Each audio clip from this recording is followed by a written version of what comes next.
Hello everyone, welcome back into Last Protagonist's first playthrough of Diablo Resurrected. Today we will be entering Act 3 since we completed Act 2 yesterday, and I left off pretty much just accidentally skipping the cutscene to going into Act 3, so I went back and watched it. I'm considering watching it again just for some immersion right now, but maybe I won't.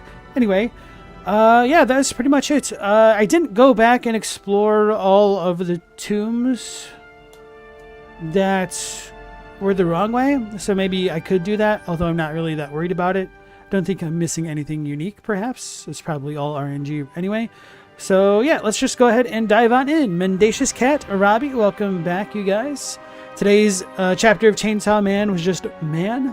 See, I've not even really looked into Chainsaw Man. I've heard good things. I'll probably wait until it ends and then maybe binge it one day. But was that a good man or a bad man or an man?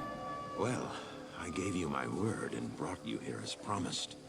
But by all that's still holy, I wish I'd never returned to this accursed place. This fetid jungle can't be the fair Kurast I left behind. I don't know what all this evil is, my friend, but it's obvious that you must stop it. I only pray that you can before the jungle consumes the last vestiges of my beloved homeland. Why's it gotta be me that stops it? How come nobody else can do it? That woman, Natalia, seems to be waiting for something important to happen. She's a strange one, I think. It was like, oh yeah, we forgot the author's really effed up. Nice. Alright, Ratley. Welcome to Kurast, traveler. Few come willingly to this ancient city anymore. I hope you brought your wits with you, for sanity is in short supply here. My name is Ratley. I am a sorcerer skilled in metalwork. It'd be a pleasure to help you. I don't have many customers these days. As you can see, the populace has been brutally decimated by the forces of Mephisto. The canals run red with blood, and demons roam the land. The wretched jungle hell has already reclaimed much of Kurast. The only safety you'll find is here at the dockside, where a magical warding holds the jungle evils at bay. But I don't know how long it will last. To make matters worse, the children of Zakharum are in league with the forces of Mephisto. The Zakharum have concentrated their power in the temple city of Travancore, located within Kurast deep in the jungle wilderness. It's true, their zeal is unmatched, but I say the so-called warriors of light are nothing more than the twisted puppets of a hidden hand. The Warriors of Light? We're gonna beat the Final Fantasy guys? So he has things to buy and sell. Let's check these out. Okay. I don't have the stats for any of these. Greetings. Some find my prices unreasonable. That is because I am unreasonable. Ha ha ha. Okay.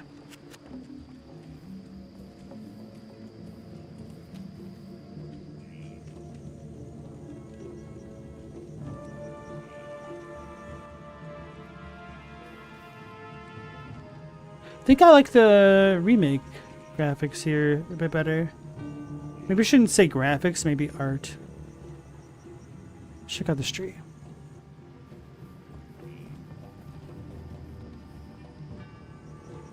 I can't do that here.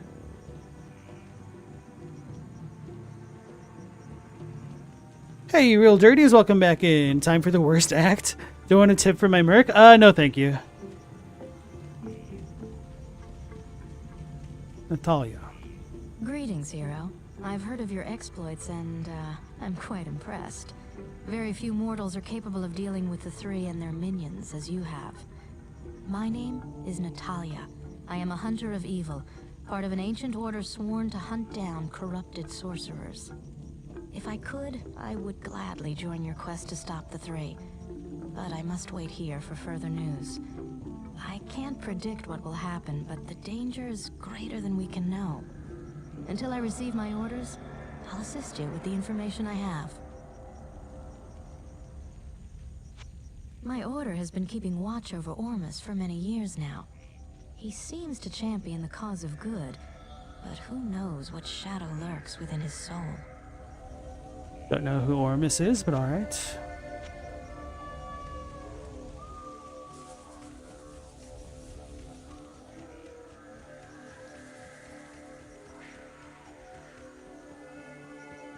Ah, that's Ormus.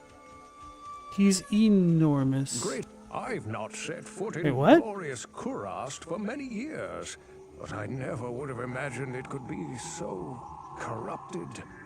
Certainly this must be Mephisto's work. You'd best get going, my friend. Diablo and Baal are still out there, and you must find them. It just said go on get. But that opening part of the dialogue seemed as though it clipped into another part, so I thought it accidentally skipped things, even though I definitely pressed the button only once.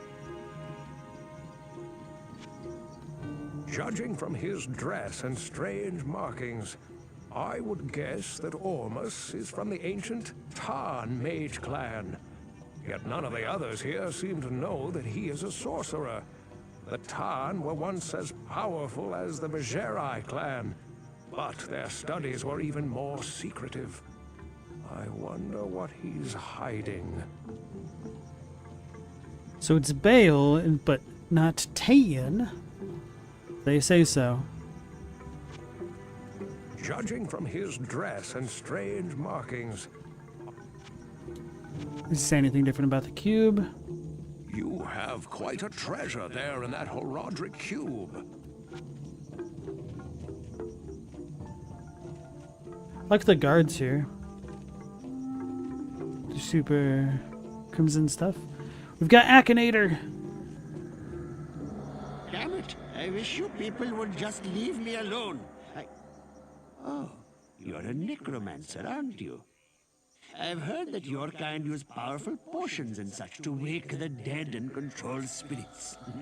I'd love to discuss what components you use sometime. I am Alcor the Alchemist. I dabble in potions and salves myself, and I can sell you some if you really need them. Feel free to drop by anytime. Definitely heard this dude before. I wonder if he was a voice for a WoW character or something.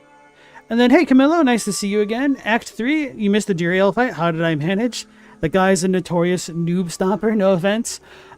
He tried stopping me, and then I was panicking, but I did have the mental wherewithal to remember that I might be able to teleport out of the fight, so I did, and then I farmed up a couple more corpses outside of the town, went back in with my minions, and then beat him the second time, because he was a little bit less than half health when I teleported back in. But I mean, a win is a win. He sounds like the ferryman in Symphony of the Night, does he? I already don't remember. Okay, we can gamble with him. Ooh, sash.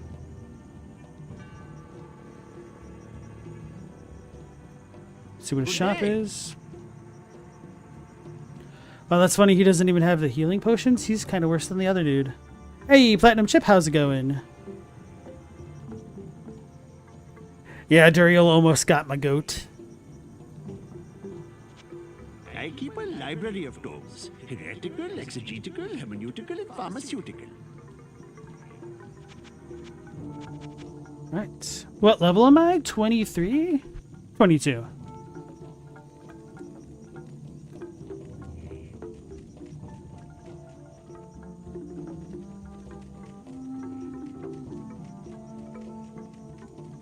Not bad. Well, I have been exploring a lot, so sure, my level might be higher than some others. You now speak to Ormus. He was once a great mage, but now lives like a rat in a sinking vessel. You have questions for Ormus, and doubt in yourself. Ormus sees a strange dichotomy in you, as he does in all would-be heroes. Speak to him, and he may grant you wisdom in turn. Or turn from him and seek wisdom in thyself. Did I farm the tombs? I just came to Act 3 because that's probably what I would have done completely blind. I was kind of under the assumption that the other tombs would be like booby-trapped or something, and so I needed to choose the right one. It wouldn't have been within my normal expectations to think that they would have treasure to explore. And that'd be something that I would have done a bit more naturally on a second or third playthrough. Hey Stella, welcome back in. Ratley suspects that Ormus is a mage. He can suspect whatever he wants. Ormus will not show him the true magic. Okay. This dude kind of gives Navlan vibes. Oh wait. Oh, these are helmets. I thought they were shield slot items. What are these called? Focuses? I don't know.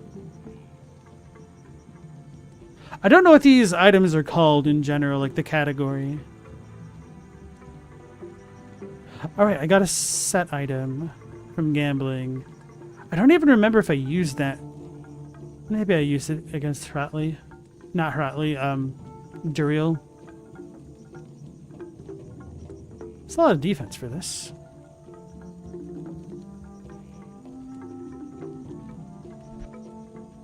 Ooh, it's got a skull on it. Level 22 and no tomb farm is really good. Oh, really? I mean, like I said, I was exploring mostly everything, so... I don't feel like I grinded areas too much. Blood Golem, lightning resistance.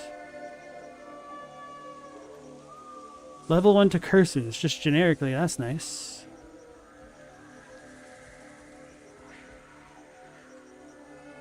Bone Spear.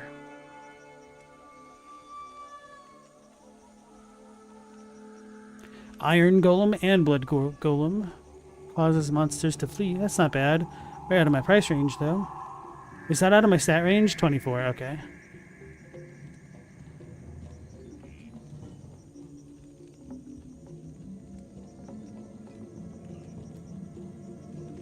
Oh, and right. Let's see here. Finished talking to him, I believe. I can't do that here. Quests haven't updated, so I haven't talked to the right people, I'm assuming. Hey, Luke, welcome back in. What is my helmet? You don't recognize it? I got this from gambling. The Infernal Cranium Cap. It's a set item, the Infernal Tools. Do I know about the difficulties? Do you mean the scaling for parties and stuff? Yes. But with this being my very first playthrough, I want to see what the base scaling is like. So I'm probably not going to mess with that. Is this a dude? Dark Wanderer. It's the Black Cloaked Man.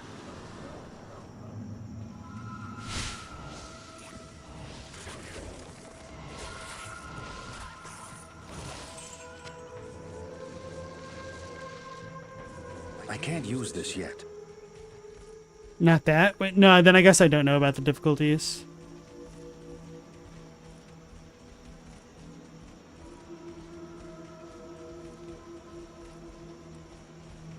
Check what this area is like.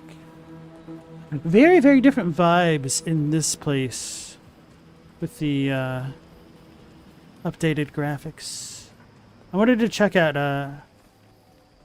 Ormus.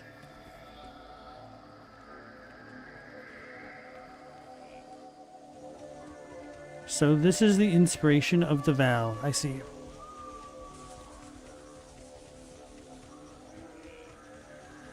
Oh no, you guys are predicting my first death will be in this part. I mean, if I almost got shredded by Duriel, I wouldn't be terribly shocked if I get knowledge checked to death somewhere.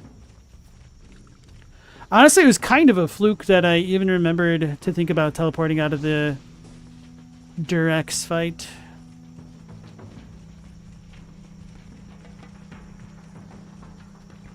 Oh my goodness! Thorned Hulk. Don't know how much damage I'm doing or how much HP they have, because I'm not going to get close to those dudes. I can't use this yet. Duriel's a cupcake compared to some of the things I'll encounter here. Ooh, baby. Jungle hunter. It's a snake.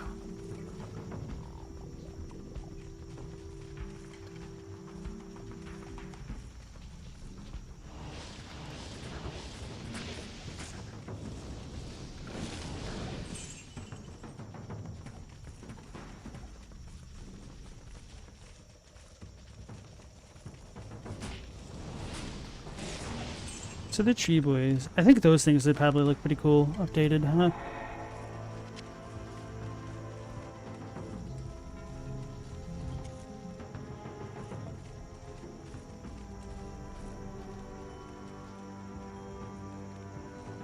I'm doing great though, to have survived this long, even with Summon Necro on a first go. Man, you guys are gassing me up.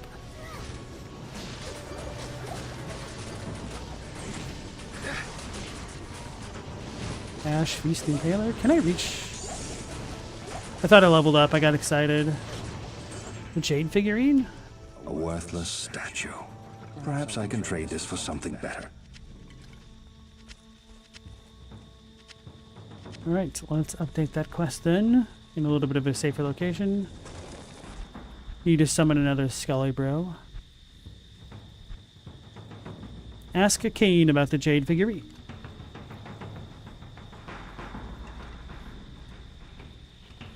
With minions and Bone Spear, I'll be fine for a little bit. Hopefully. Hopefully. Okay, so maybe I should go walk back to Kane before I advance too far. Chip Topaz. Wait, I don't remember seeing a merchant vendor in that last town. Maybe I didn't talk to everybody as well. Let's back up. This looks like the way forward.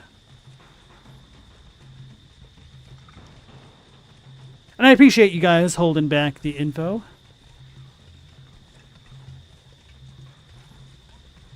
Hopefully, you know, not me having that lack of knowledge about that kind of thing adds to the intrigue of the playthrough.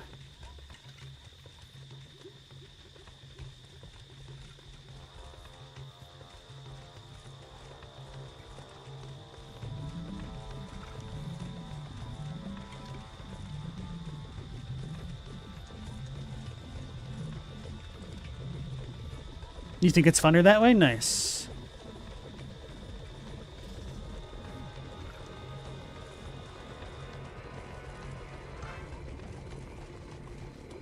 I'm gonna be zooming.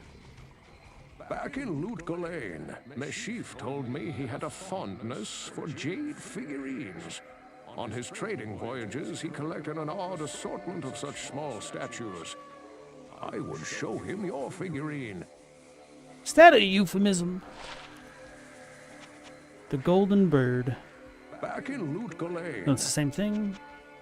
Have you met Natalia? She appears to be a member of the Krau Hajek, a secret order that has been around for centuries, almost as long as the Herodrum itself. Her presence here makes me uneasy, for they are traditionally sworn to hunt down magi who have betrayed the trust of their order. I wonder why she is here. Doesn't sound that secret if you know about it. So she's a Freemason. Yes? Deckard Cain, Ormus has no time for the last son of the Herodrum. Pride led that holy order to failure.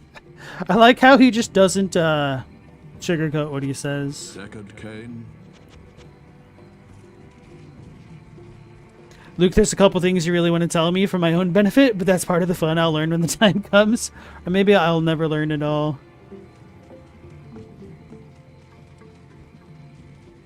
Not in town. Greetings. Even I can tell that the evil in the jungle is growing.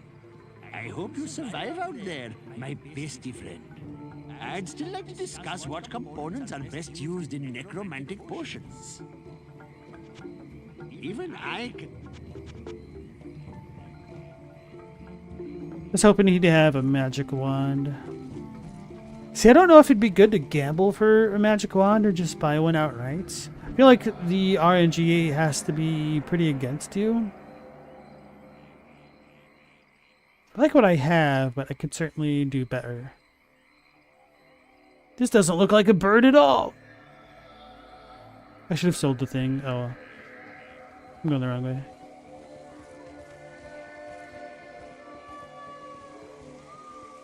Real Jerdy's, you're a hardcore purist, so it's hard for you to watch sometimes. It's a decent wand. I think so too.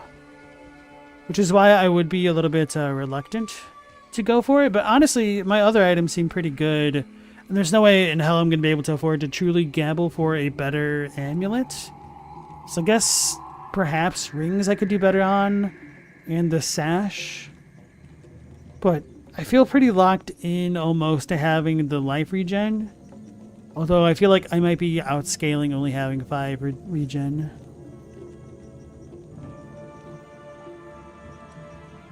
This isn't a bad pair of gloves, but it doesn't necessarily synergize with my build. My boots, I think, are goated for now. And this is pretty good, too. I like this one a lot because it has skeleton mastery. Alright. Hey, Humble Gamer, welcome back in. Happy Chaos. HG usually stands for hardcore. Who's up playing Guilty Gear Strive? I've not played any of the Guilty Gear games, actually. Praise you. That jade figurine will complete the set I was collecting. Here, I've had this statuette of a golden bird for years, but I consider it a fair exchange. The law of equivalent exchange. She's an alchemist. Okay. So now I've figured out what the dirty bird is. If you're planning to carry on your wild ways here, you may need the assistance of Ashira's Iron Wolf mercenaries. The Iron Wolves are in D2? That's crazy.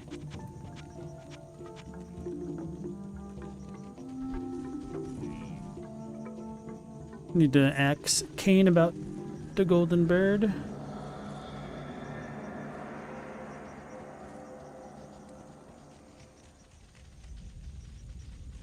Good morning. My order has been keeping watch over Ormus for many years now. He seems to champion the cause of good, but who knows what shadow lurks within his soul. I'm having fun just watching you run from place to place searching for a golden bird. Some hero you are. What the hell? You're literally the first lady I talked to. Ever in the history of my character's life, apparently. Wait. Yeah. No mercenaries from her. Let's talk to Hotly. Yes?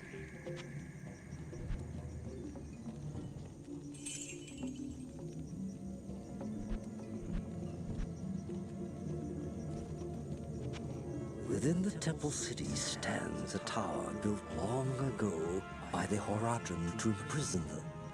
Well, you'll discover more about it soon enough. Really? You couldn't just tell me? You will have to take Kuilei's ashes to Elcor. Kuilei's ashes to Alcor?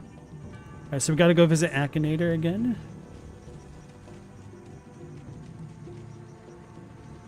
Damn, I really settled on Akinator instead of Falcor. I guess the dude ended up looking more like Akinator as well. Doesn't entirely look like a luck dragon.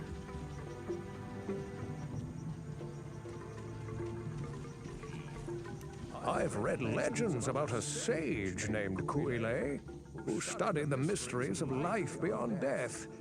If I remember correctly, his ashes were ensconced within a golden statuette. It was a very strange tale. Have you met Nata? I've read legends.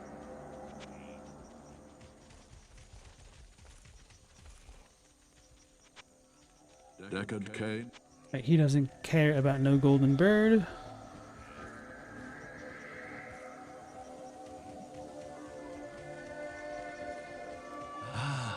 The golden bird of Kuile? Thank you, my friend. Busy yourself while I experiment with the ashes within it. Then return and see what I've made for you. It's weird. Even I can tell that the evil in the jungle is growing.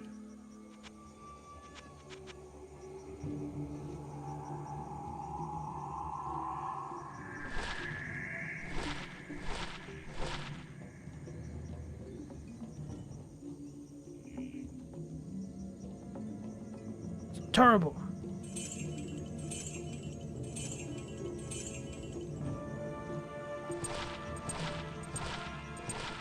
This one's yellow. Light radius.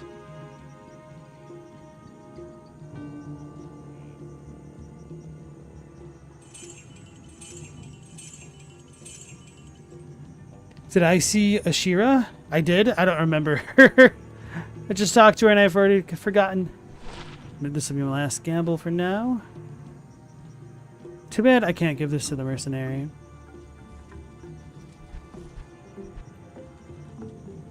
Turn to Alcor already? He said to wait, so I'm assuming I'll need to leave the town and then come back in or something.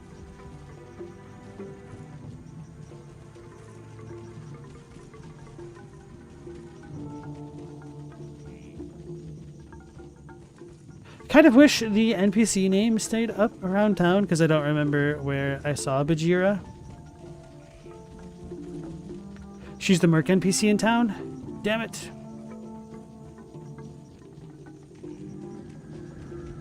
I was keeping my eyes peeled when I came through here a moment ago.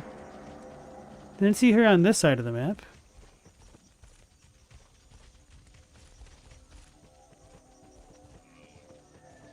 Wait, did I really meet her?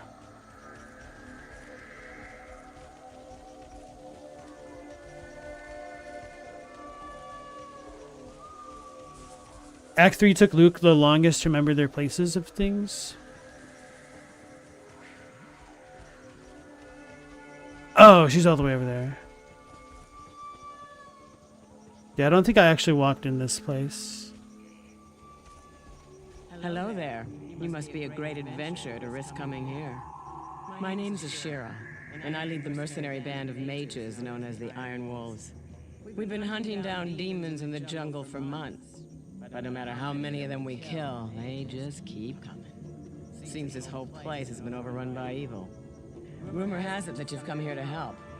If that's true, then I'll let you hire some of my mercenaries. But be careful. If you piss them off, they can be worse than those monsters out in the jungle.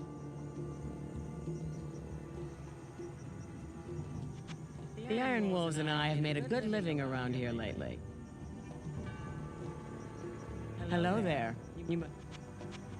The Iron Wolves and I have made a good living around here lately. To Weeb to Function, welcome on into the stream. How you doing? A goated game, so you're a big fan of Diablo? Let's see what she's got. Show me what you got.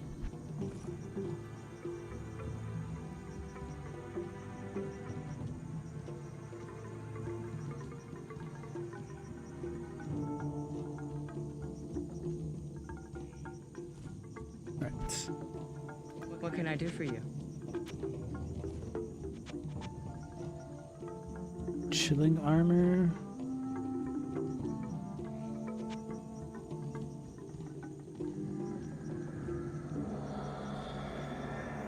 Weakens enemies by 25%? That's not bad. I don't know how often you would cast that.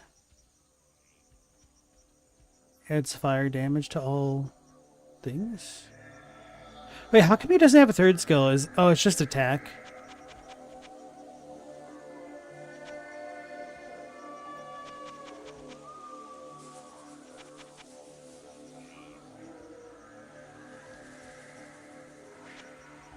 Should probably go back to Act 2 and maybe get one of the Aura bots. Mendacious, you remember this layout the least? The Act 4 NPCs are hard to remember? Do I have a take on if I preferred Act 1 or Act 2? Maybe Act 2?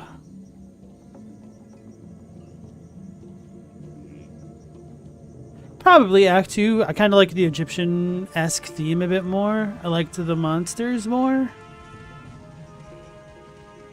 It felt a little bit more memorable to me in what I was doing there, I guess.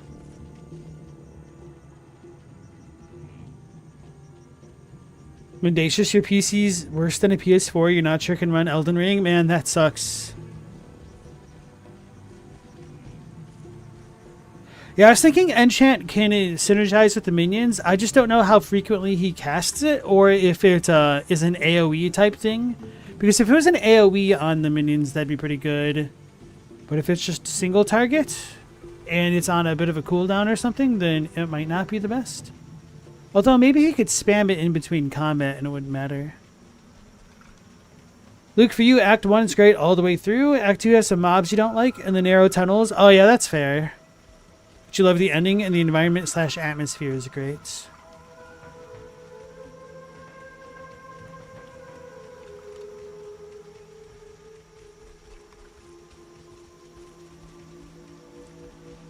Go to the shrine. Next time we see a big tree dude, we're gonna switch the graphics mode again. Ooh, there's a path this way. Oh, they look way cooler / scarier in the OG graphic setting.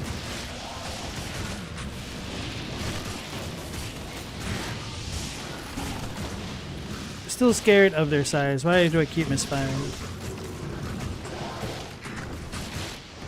Starving?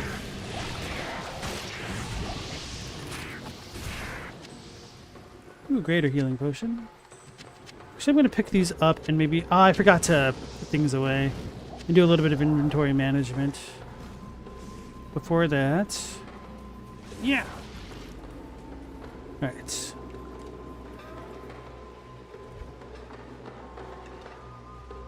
Yeah, I forgot to do this. So, these ones are... Nope, this one is light.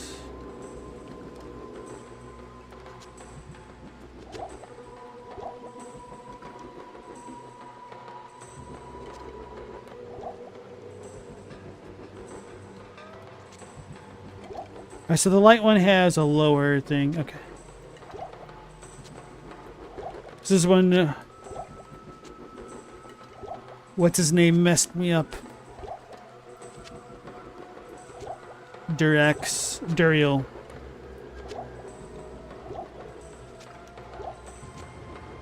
That's why my things are so messed up. I was like, when the hell did I get this? I literally just picked it up. So I'm going to go ahead and use one of the tomes to just inventory manage real quick. Not in town. Oh yeah, maybe I could talk to Akinator again. I forgot about that already. Hey Jay Dixon, welcome back in. Act 3 has some highlights, but it's your least favorite. Act 4 is neat, pretty good. 5 has its low points, but it's really cool too. Act 3 with Sork is scary if you don't have incredible gear. You think Duriel is a really underrated boss? You like him a lot? From the ashes of Guile, I have mixed for you a potion. Thanks, bro.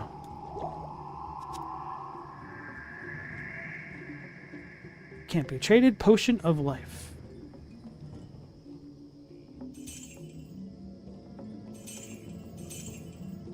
Keep one of those in my inventory just to have.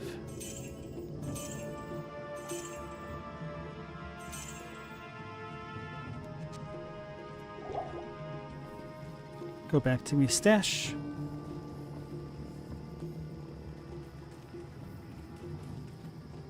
You've tallied more than you'd like to admit. I mean, run away and then live to fight another day. It's true.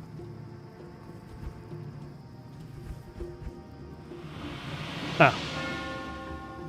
Guess I don't know what this is for. I think I have to take it to some place in Coulier. I was not paying as close attention as I perhaps should have. So before going up, let's go to the east. Southeast. That took a minute. Wait. Oh, waypoint already? So I guess this is the right way for now. I guess I'll keep exploring the other way. Maybe I'll see a different zone name appear, and then if I do, it'll be fine, hopefully. I'll just come back. That skeleton popping out of the cuts is a little bit scary.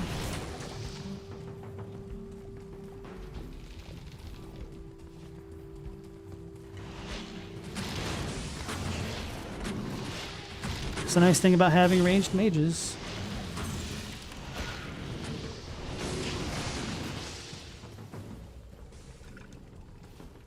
Wait, you just drink the potion? For real? Oh. Oh! It's one of those types of buffs. Cool, thanks. I did not try to read. I was just trying to sell it. I probably shouldn't have done that. Anyway.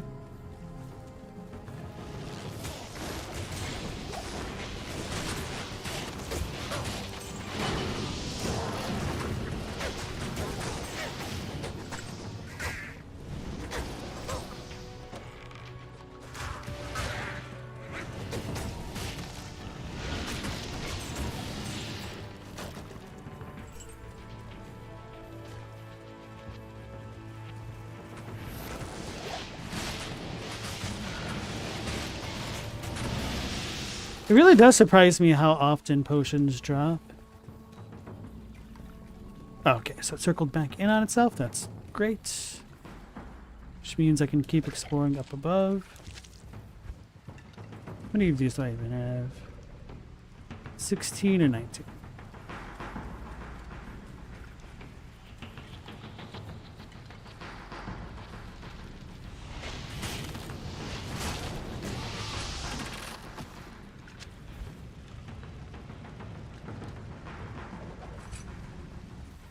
Didn't know if the light gauntlets were a class item.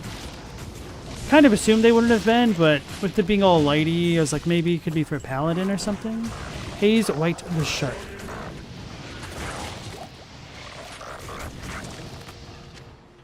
Let's assess this for the rest of us. So, well, John Carcass. Ooh, a large charm.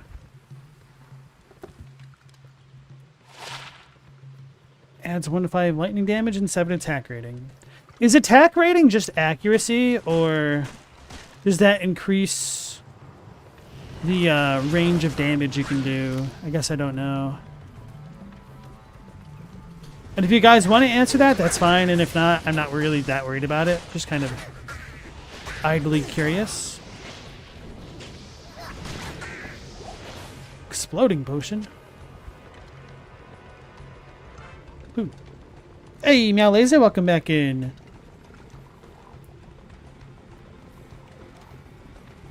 Don't tell me too much about the areas, because then I might start playing way more defensively.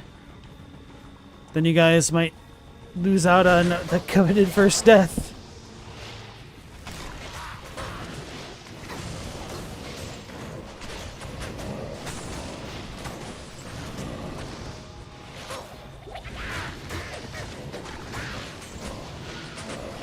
Although I'll tend to play a bit more defensively against enemies I haven't seen yet, in case they have mechanics I don't know about, like exploding on death and stuff.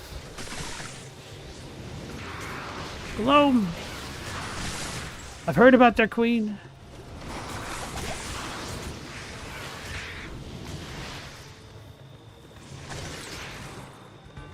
What kind of mage did I make from that? Ice?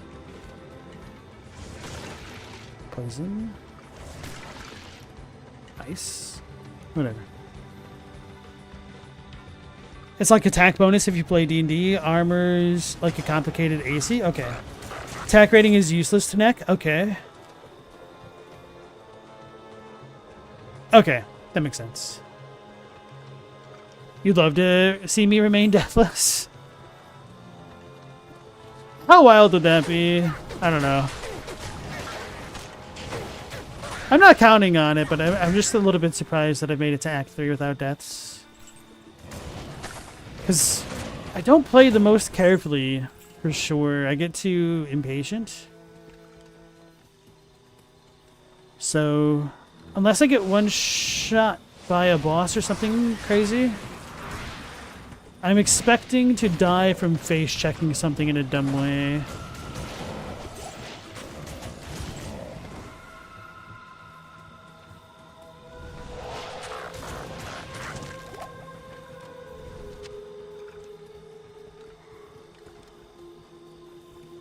Like the layout of the forest so far.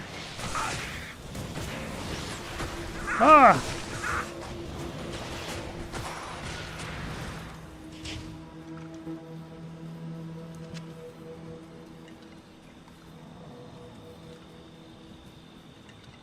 Attack rating is for weapons? Okay, that makes total sense then. Bramble.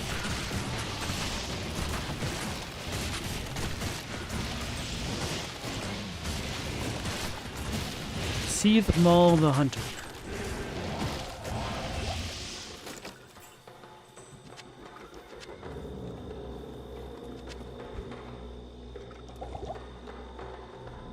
I'll check it because maybe it's better for my mercenary. I don't want to stand right here though.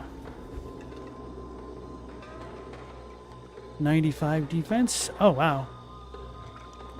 Wait, I could wear this, can't I?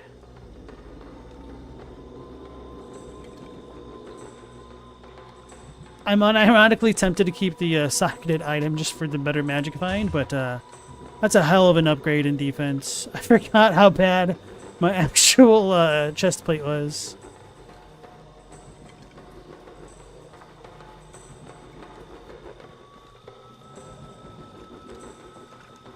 I got really lucky with that reduced attribute requirements.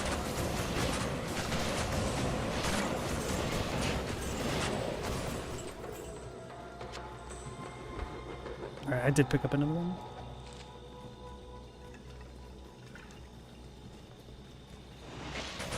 So maybe I should start pumping up strength a bit more to be able to equip more items. I do feel like I get bricked later on. I can just respec.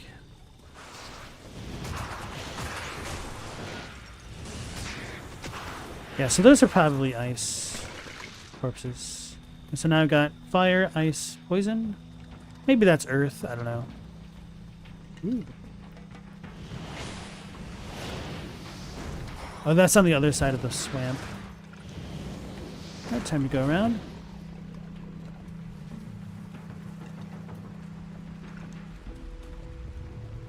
The resistances on that were nice. Yeah, I guess I don't know how impactful resistances are in this game. I know you really cannot afford to sleep on them in Path of Exile in any regard. More particularly when you're on the other end of the campaign and going beyond that. But more resistance early on is better. Hey, I leveled. Sweet. That's my golem. So I'm thinking instead of pumping up Bone Spear, I want to keep getting the skeleton stronger. Because I've been neglecting that for a little bit now.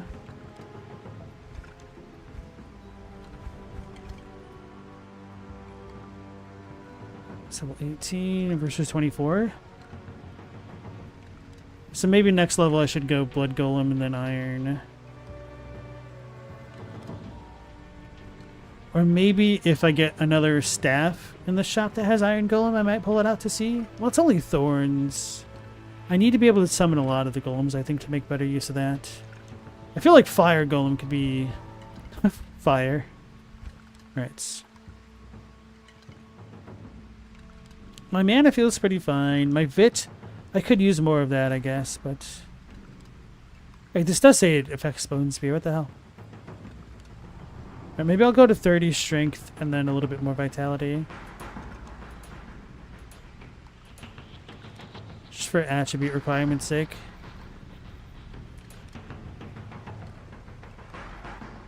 Oh, there's one respec per difficulty playthrough? Oh, difficulties? Do you mean like, Nightmare, Cruel, and stuff like that? I don't entirely know how it works in Diablo. I do know you're supposed to go through the campaign multiple times, I guess. But I don't know the actual particulars.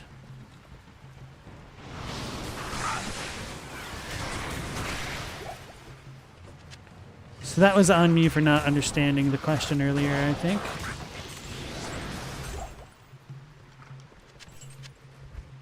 Cracked Atlas. Oh.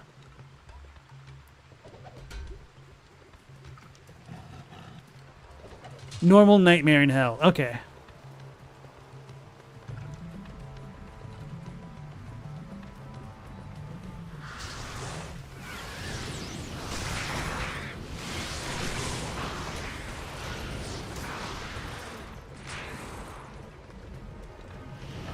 This area is pretty big.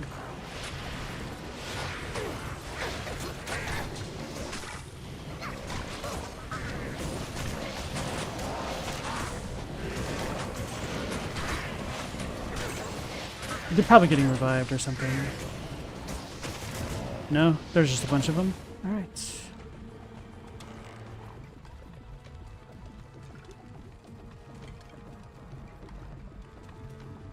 Let's see how far we went. Okay, Great Marsh. Before going that way, I'm going to go back this way.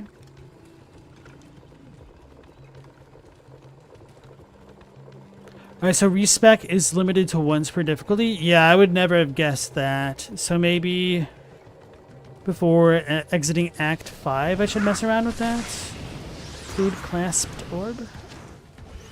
Should not do this in the middle of combat. What am I thinking? 1 frozen armor for sorceress. There's a possibility much later on, but you won't elaborate on that for now. Alright, appreciate that. I hit the tree.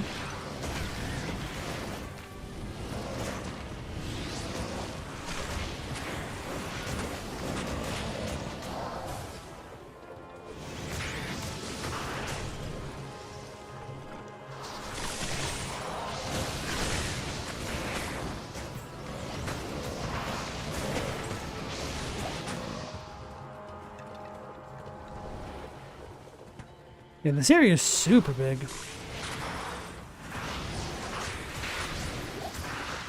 Already feels bigger than the desert.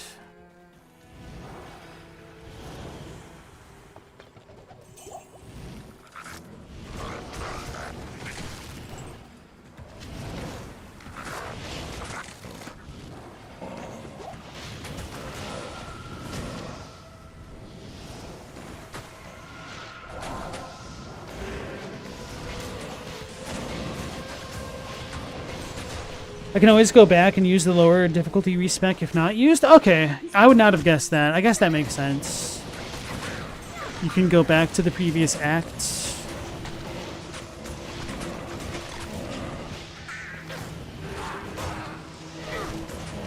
I think I have enough scrolls of ID right now. Nope, I do not.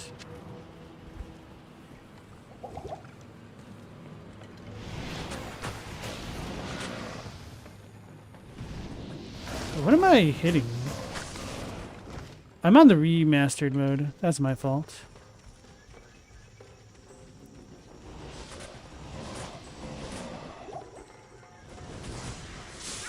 Oh, they seem scarier like this. Oh, the frame rate, I don't like this type of mob.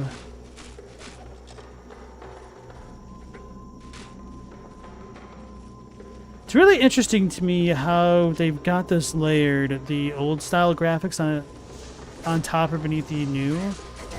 That it can switch between the two on the fly because these should be procedurally generated areas.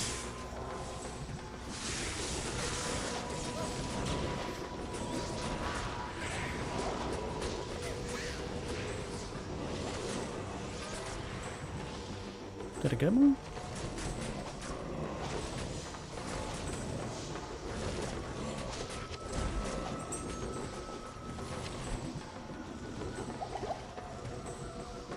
This map is quite impressive for no load. Hell yeah, Riverstalker. What the hell does this look like? Saw it a little bit, but I couldn't appreciate it as much as I'd like.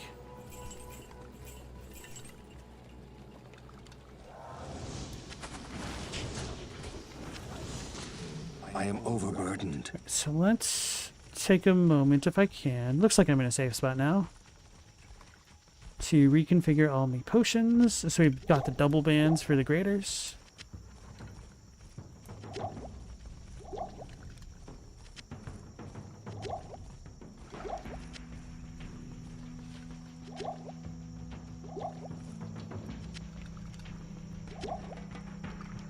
Alright, cool.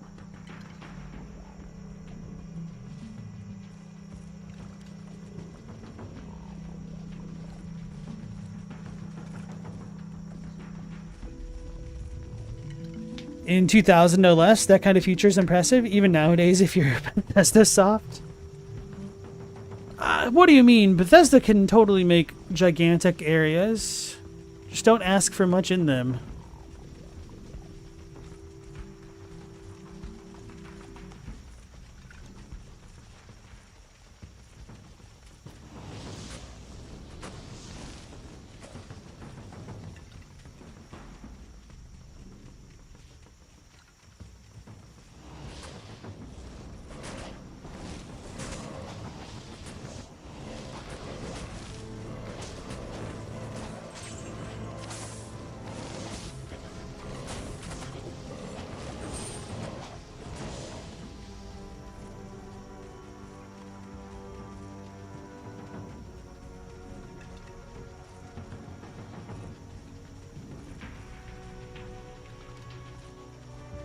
Every door loading screen, they were memed hard for that one on Battlefield, or Starfield. That is true. I forgot. I was thinking of the actual planets that were kind of like the overworld here.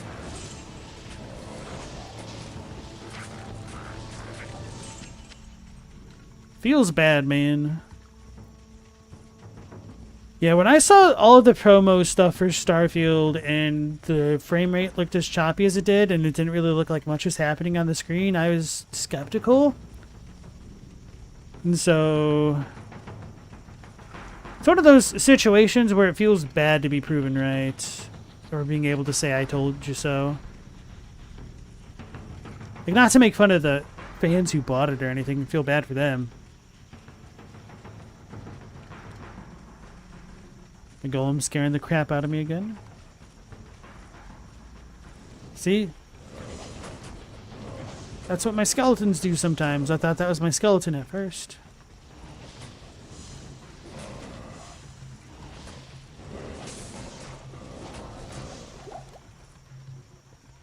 I am overburdened.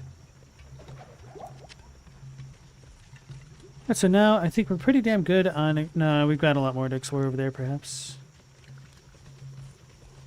So we got the Spider Cave and then the Great Marsh, I think it was called. The Great Darsh.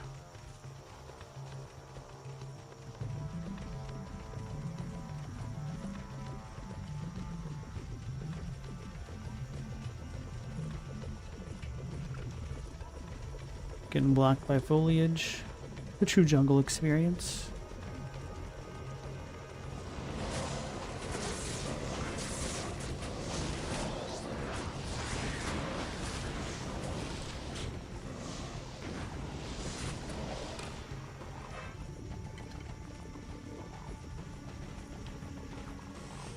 So, did anybody in chat check out the whole Gamescom stuff from earlier today? Maybe I shouldn't say the whole, but did you guys look into the Gamescom announcements? Anything looking exciting? That's silly of me. I just clicked that without even really... I know it said exploding, but I was like, oh, that can't hurt me. And then just clicked it anyway.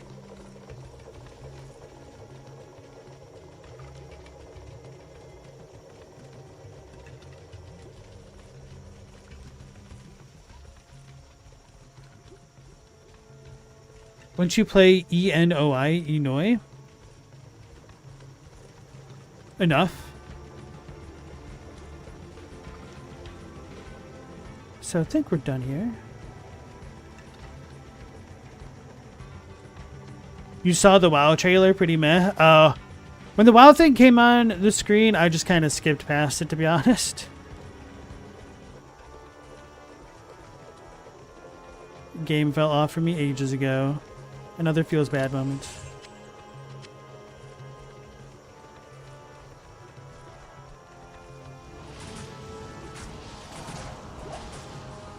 Those dudes aren't that tanky. Entering Great Marsh again.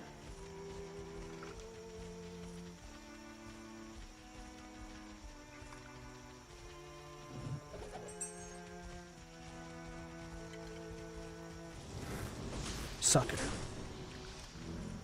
Sucker.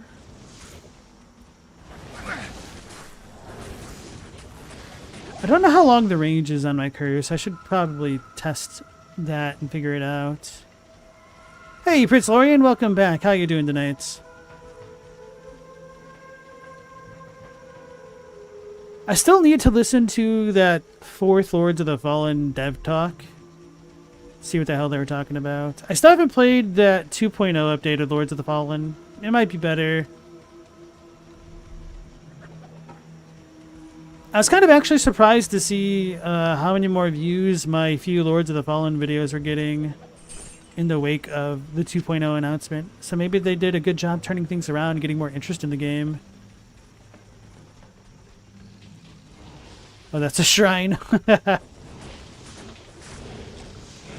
I reach them? I did. Okay, so this does have some distance on it. I did not realize. Combat shrine. When you play enough D2, you should be able to predict the map layouts to some extent. That makes sense. There's probably a finite amount of seeds, I guess, and it's probably not really truly procedural.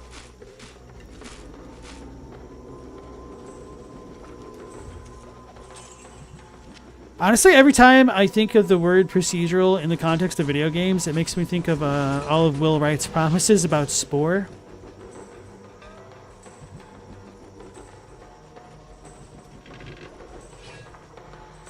Which I enjoyed a lot of that game, but I wasn't particularly great at anything. I'm still kind of baffled we haven't had some kind of follow-up, if not by that same designer.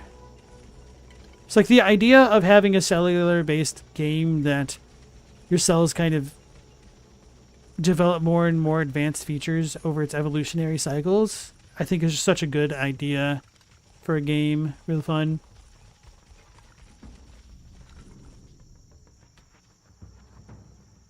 Mendacious, it's solid, your Elden Ring? You think a lot of your issues that your computer struggles with maintaining 30 FPS? Oh man, that's pretty rough. Camillo said the zones have certain rules for tile set connections and orientations.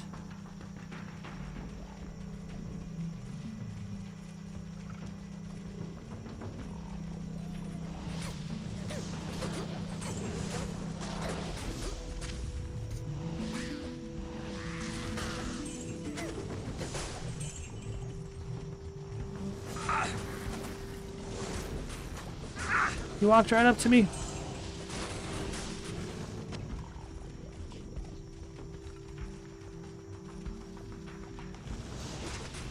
Probably took a lot less damage as a result of having that new armor on, now that I think about it. That might have also been why the Rex from earlier almost clapped my cheeks. I was rocking like literally level 1 armor with some sockets. Getting too comfy relying on the minions.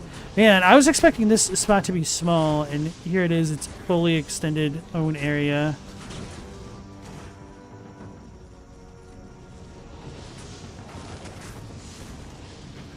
This is worse than the marshlands in Legend of Zelda.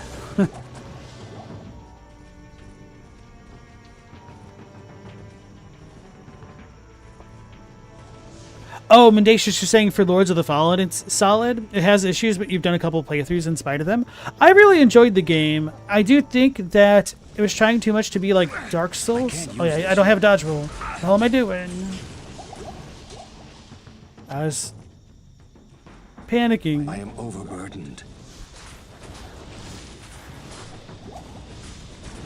That was one of the moments I could have gotten clap chat. Was distracted talking about other games. They almost got me. But I persevered.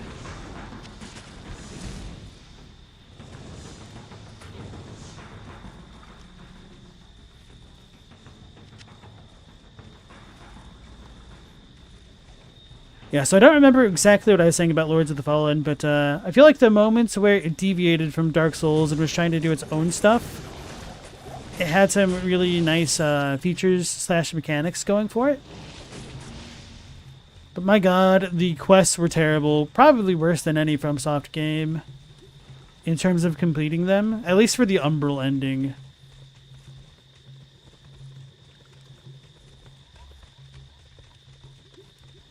Especially with how easily you could break them. Like, I'd accidentally locked myself into the Radiant ending the very first time because, when I got to the place where you essentially lock yourself into that ending, I did a quick scan and I didn't see the exit. So I thought I had to interact with the thing to keep things a little bit vague.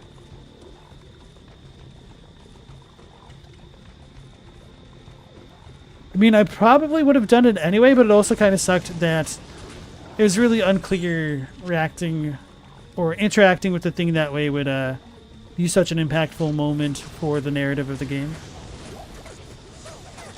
Nonetheless, I am hoping Lords of the Fallen 2 is going to be good. Hopefully the devs have taken the feedback about Lords of the Fallen 1 to heart, which I'm assuming they did because they have like the 2.0 patch to begin with. What is this? Corpse? I have a feeling I'm going to hit another waystone here. Oh no, we can only see by torches.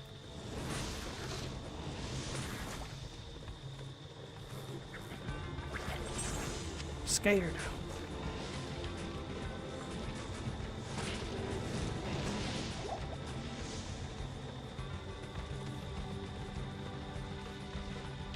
We're back in the spider forest. They have a tattoo booth at Gamescom. How do you do, fellow kids? The Lords of the Fallen team? Honestly, that would not surprise me if you've seen any of their damn developers. The lead dev, he looks like a damn Jack Sparrow cosplayer, unironically. I am overburdened. Kind of made a joke about that in one of their dev thingies. Alright, I'm going to go back to town after all.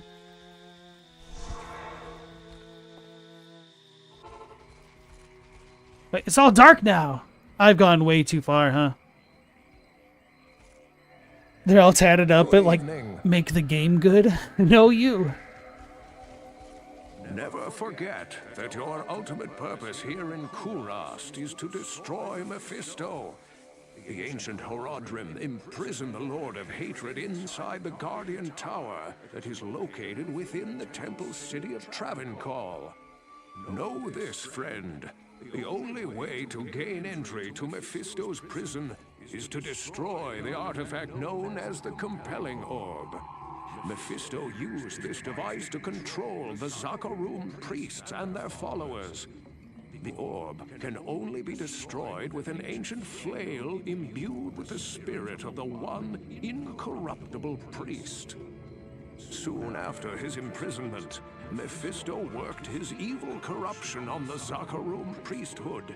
All were turned to his dark ways, save one, Khalim, the K-Hagen of the High Council. Mephisto directed the other council priests to slay and dismember Khalim, and then scatter his remains across the kingdom. The priest Sankakur succeeded Khalim as K-Hagen, eventually becoming the embodiment of Mephisto here on the mortal plane. The corrupted High Council fashioned an orb to control the rest of the Zakarum faithful, and used their powers to hide the lair of their master from mortals. Your task is to collect the scattered relics of Khalim, his heart, his brain, and his eye. Then, using the Horodric Cube, transmute Khalim's flail with his relics. Once this is accomplished, you must destroy the Compelling Orb with Khalim's will, to open the way into the corrupt sanctum of Mephisto. Alright, that was a lot of talking and text and a lot of names. Anyway, Civ Meds, welcome into the stream. How you doing tonight? I like that Borderlands 4 badge. It's pretty interesting looking. Alright, so let's try to absorb some of this a bit more fully. Compelling Orb.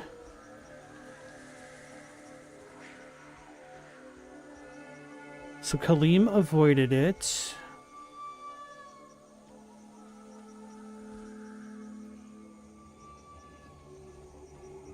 So Sankakur became the Avatar.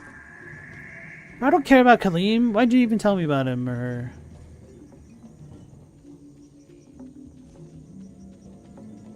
Oh, that's why. Because I need Kaleem's relics. Because they were murdered. Okay, I got it now. I'm doing well. Thank you for asking. Looking forward to some Path of Exile 2 news tomorrow. Then we've got Silksong the day after and a bunch of Gamescom announcements today. Kind of a head-spinning week in terms of video game news. I'm trying to keep on top of it all. Seeing his homeland in such a state must be horrifying to Meshif. I'm surprised he's willing to remain here in order to help you.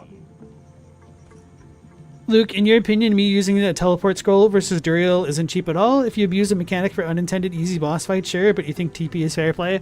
No, I'm only kind of teasing. It's one of those get good moments where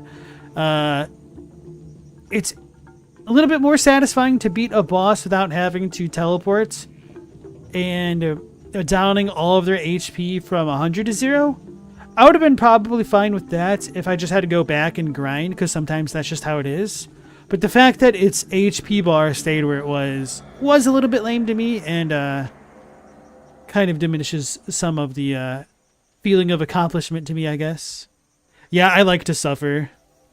I'm a glutton for punishment. Seeing his Right. Well, it's all dark now. Let's start talking to people.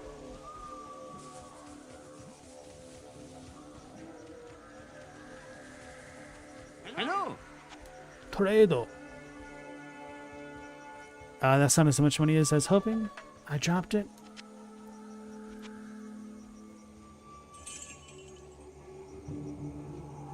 Oh, the sockets made it worth a lot more money. So that's worth 250. Oh, only 62. No, that's the normal healing potion. 125. That's okay. Oh, hell yeah. The exploding potions. That's not even a full stack. 1,000. Pretty good. Oh, this is trash.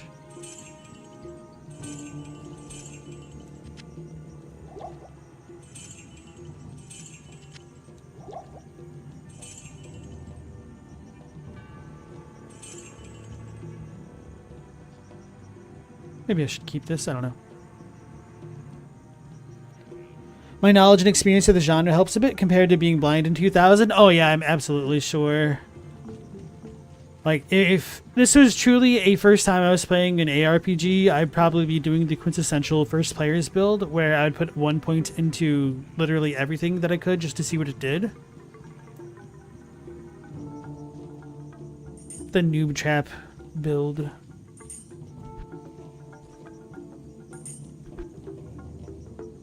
Maybe I should start fusing things a bit more. Actually, I don't have enough to really fuse things more.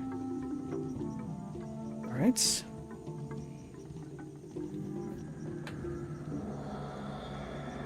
It took you months of being horrible, spreading your points too much. Yeah. That is indeed the experience. My first Dark Souls 1 character was just so bad. It's painful to look back at. Good day. Ashira? Well, she's a tough-talking mage, but I'd wager she's never faced true evil. Pampering drunken mercenaries is one thing, but standing face-to-face with a hellspawn demon is another. Bruh, she said they'd been fighting evil or demons this entire time. Whereas you're just kicking back, not really searching for whom you say you are. Or she actually doesn't say. Greetings. As I told you before, I placed an enchantment upon the dark side in order to keep the demons at bay. But lately, the enchantment seems to be weakening. If memory serves me correctly, there's a holy Skatsimi blade that could revitalize the enchantment. The blade is called the Gidbin. Find it, and our sanctuary here will remain safe. Alright, so in order to make a sanctuary be safe, we have to become a scat man. Got it. Ormus is a man of many mysteries. I sense strong magic about him, but he's never spoken of it to me. Welcome to Korath. That, or we need to become a skibbity giddibly guy. I said skibbity to make fun of the other thing, but I couldn't remember the other name well enough to actually remember what it was called. And then, Robbie, how does go your Breath of Wild experience so far? Making progress? Hello. How does one destroy destruction? How does one force terror to flee in fear? You have great tasks ahead of you, Ormus thinks. I wonder if there's instantiations of these kind of emotions or something, because otherwise it's just a bit of a koan type thing. Ormus is familiar with the Gidwin, but how would a powerful Skatsimi artifact aid an unbeliever like you? Right, we need the skibbity artifact for the skibbity bin.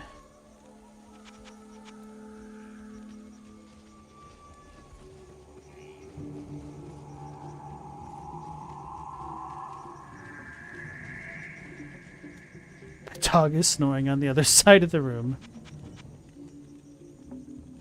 Oh, Ormus has been talking in riddles for years. I think he does it to cover up the fact that he's got nothing intelligent to say. Have you not heard of the Gidwin? Well, allow me to reduce your ignorance on the subject. The Gidwin is an enchanted dagger, a religious artifact greatly valued by the old religion, Skatsim.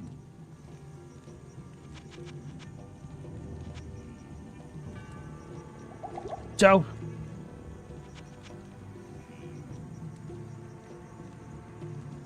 Wow, the rings are super expensive. Same with the amulets.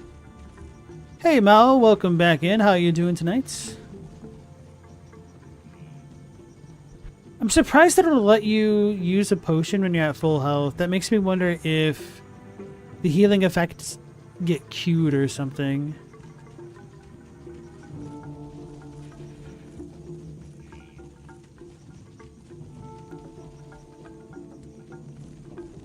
I meant to talk to Bajira. Your companion Cain must have known that he would be in grave danger here. You are great indeed to elicit such loyalty. The Gidbin is one of the few remaining relics of Skatsim, the old religion. It is reputed to have great powers. Mao, you're angry tonight? Anything in particular setting you off, or... When you drink a potion, it has a duration, but if you reach max health, it ends. If you take it with full health, nothing happens. Oh wow, that sucks. Good day. Arali thinks he's so funny. The other day he said, Ashira, I don't recognize you without that big gash on your face.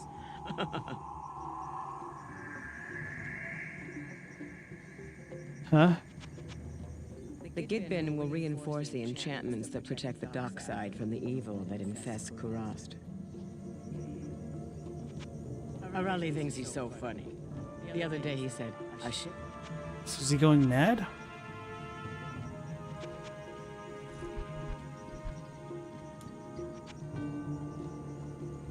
Let's see what they can do.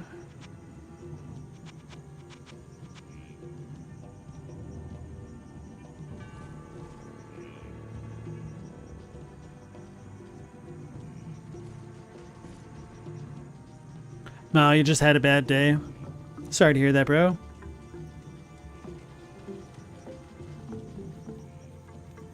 Multiple potions stack, so you could swig a bunch, take huge hits, and keep ping above 0. Makes sense.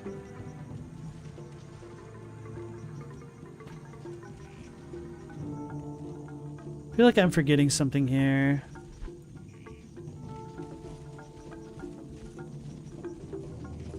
Oh well, let's go back into the darkness. Wait, it's not as dark anymore. Maybe I got blinded. I was afraid we had another world-altering event type situation. And so I was missing out on more dialogue. Apparently this works out well enough.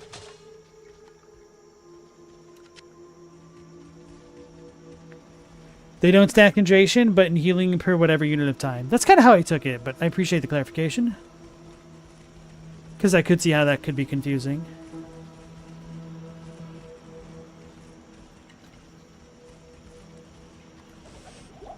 It's a corpse. Get him a skull, bro.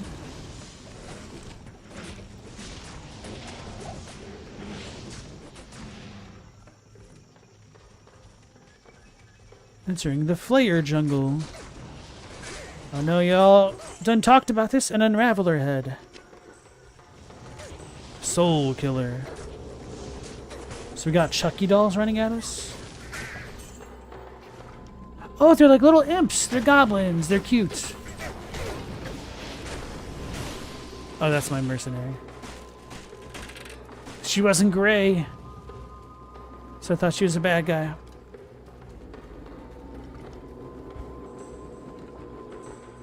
Curses.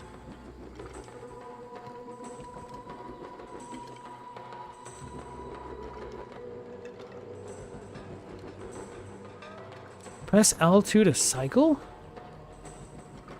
Wait, what? Oh, for my weapons.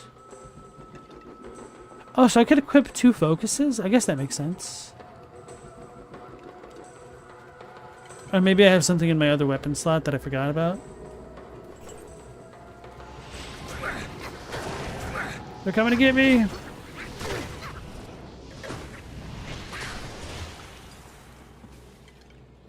Cross the bridge. Slime Prince.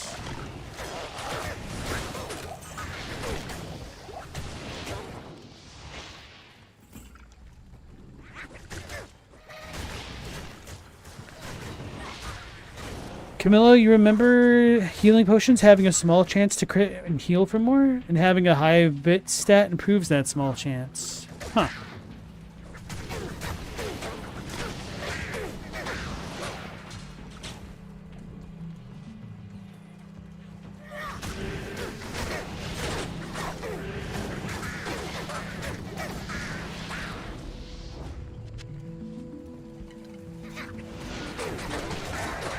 A lot of players there.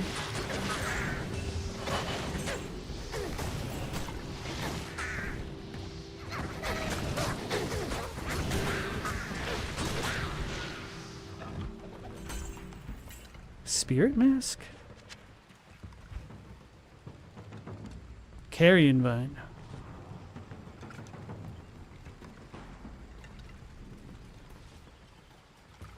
So that's just a big loop. It's just a health shrine. Look for the Gidbin in the Flayer jungle. Find Kalim's relics. Search for his eye in the spider cavern.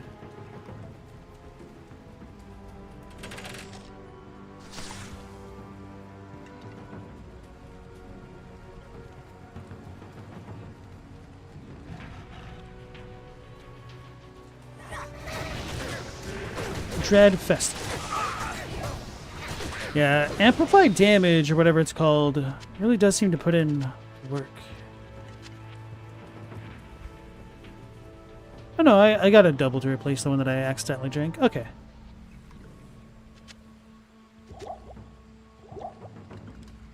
Damn, my inventory's already full. When the hell did I pick this up? Must have done it on purpose. I'll probably end up dropping it, I guess. Oh my goodness.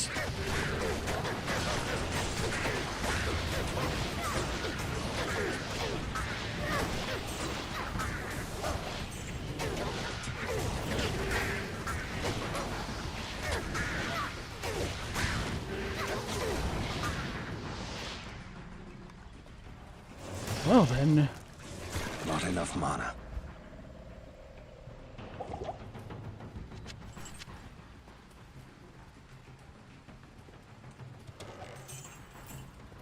Almost face tanked all of I that. can't carry anymore. Could see that being a rip to somebody's run if they weren't paying attention. You're still learning things about D2 a quarter of a century later. The game has a lot of quirky hidden things. It's always fun when you have a game with that much depth to be able to continuously enjoy and learn and improve. I'm kind of liking the flare area so far, just having that density of monsters.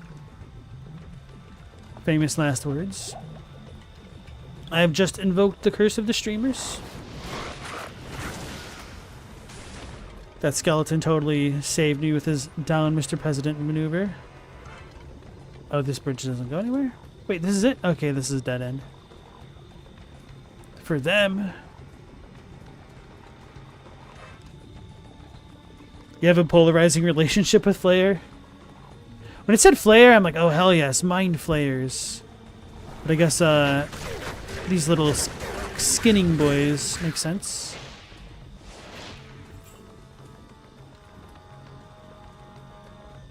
Gonna explore a little bit further, and then I'll probably teleport so I could look at that bone shield. Oh wait, no, I can just drop the other items that I don't need.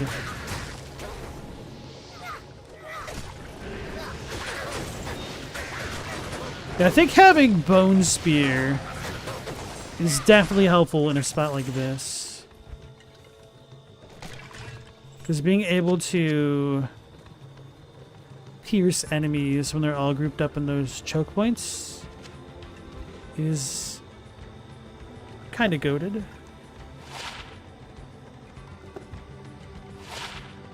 Five to life. I don't have any free sockets, I don't believe. No. Oh.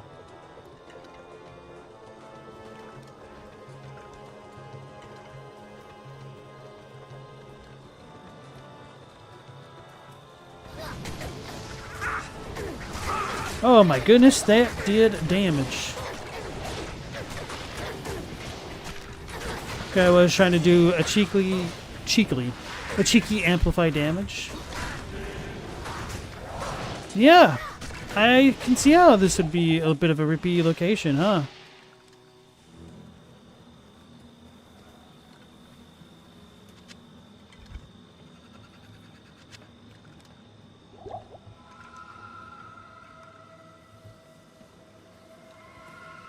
Need a legitimate healing potion.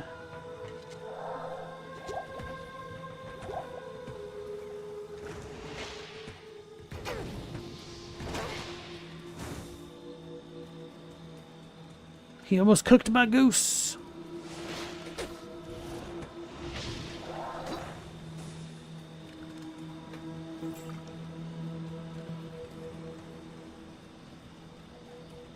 No, I'm gonna, well, I was tempted to pull out the teleport scroll and then just pick those items up and go sell them and whatnot. It just seems kind of annoying. Overburdened. Alright, never mind. I think I forgot to pick up choking gas. I am going to go with that plan.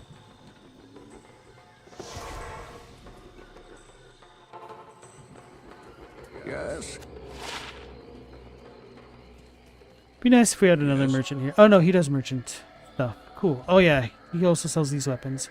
I should check those out. 472, not really worth. 1150. Okay.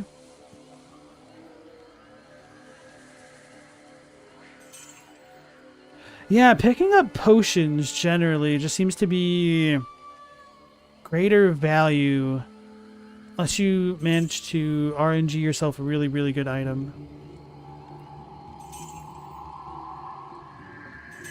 So I might not need to be picking up the rejuvenation potions anymore.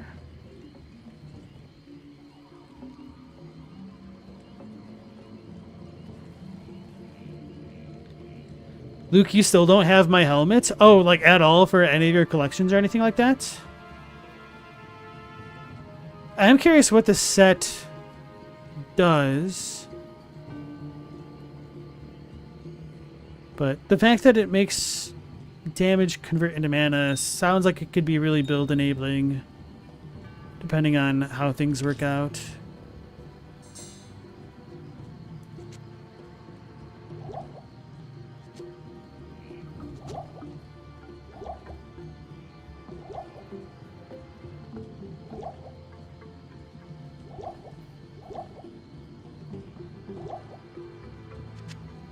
Let's put this there.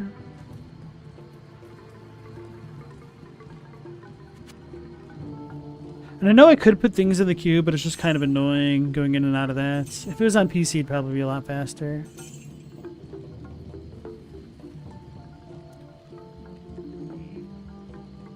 You see I'm familiar with sets? You have the other items from the set. Okay.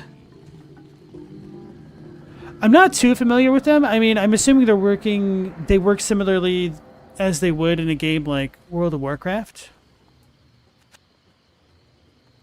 Ashira seems like a very tough woman. I'd be careful around her if I were you. There's an impressive amount of items in this game. I've heard really good things about the runes and stuff, and just the itemization in general, which is particularly why I wanted to check it out. Because I kind of hate Path of Exile 1 and 2's itemization a lot, to be honest. And I wish the game was a little bit more like Last Epoch. And since I never played D2, which is the one that everybody always, you know, gushes on, I figured it'd be cool to just have that kind of a experience and the perspective under my belt as well. Hence the playthrough. Never forget that your ultimate purpose here in Kurast is to destroy Mephisto. Since you haven't come across the Gidbin yet, the dagger must be deeper in the jungle nearer Kurast.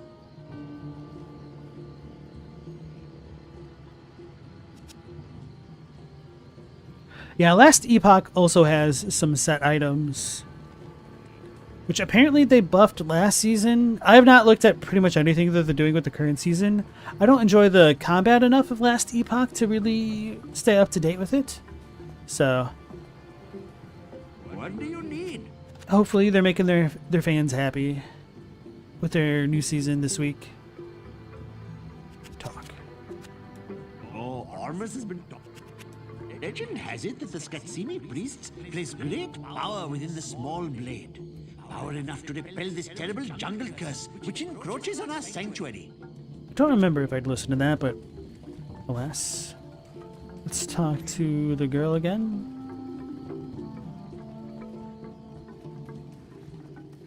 What do you need? Why fight fair when you can hire some of us? Fair enough, or not unfair enough. I'm certain that the Gidbin is very closely guarded.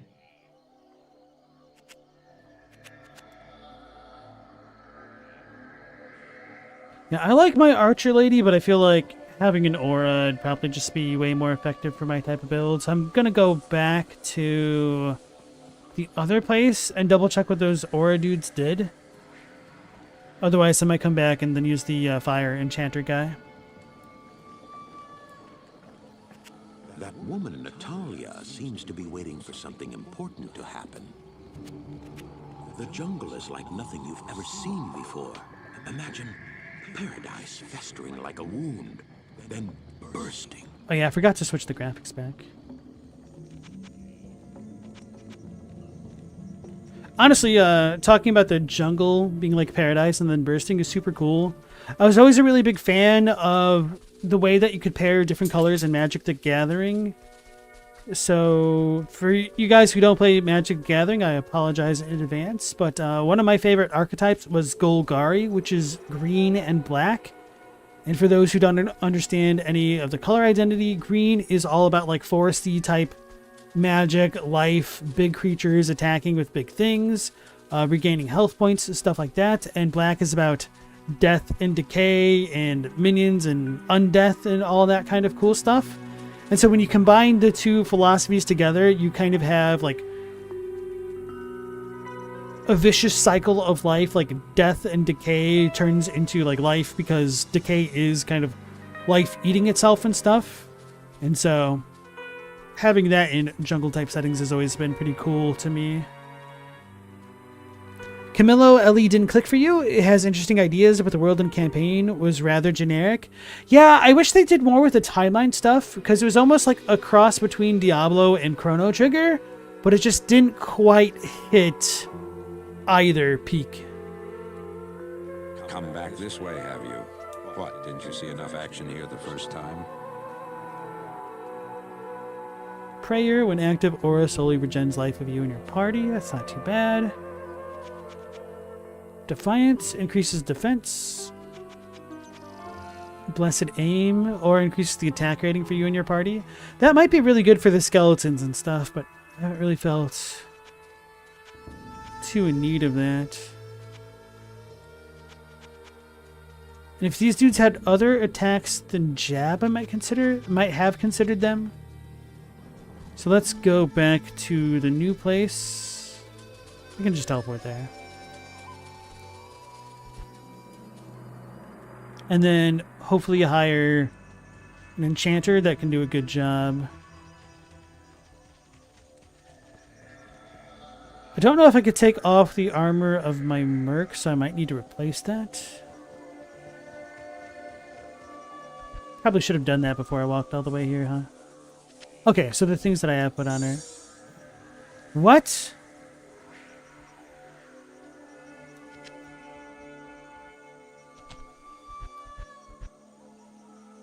Wait, huh? Oh, I put it in there by accident. So that's what that sound was about. I was so confused.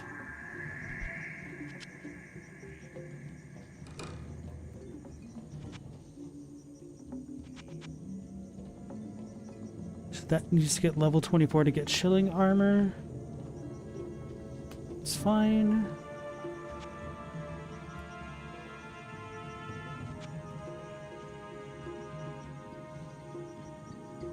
What is the icon on the left?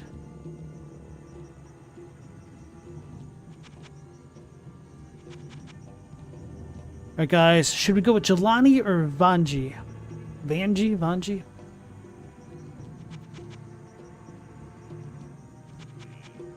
Is there even really any difference between them? Oh, Firebolt and Fireball. Never mind, I guess that answers that question.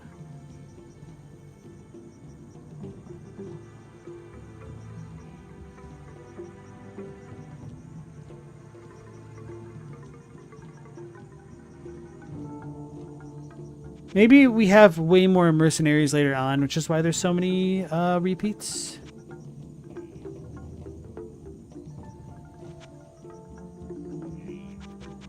Jelani's at the top of the list. Alright, we'll do that one.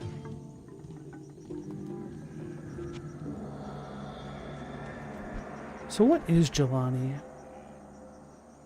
An Iron Wolf. Thank you.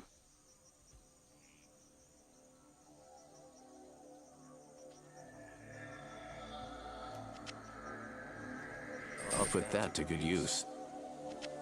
So they can use a shield and sword. I can't use that. I was afraid of that.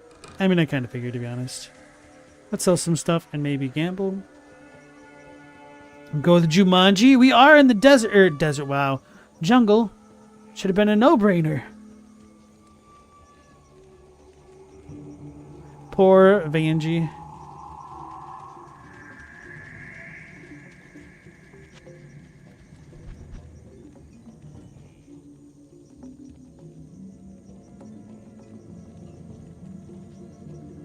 Assuming I would need something with not Paladin.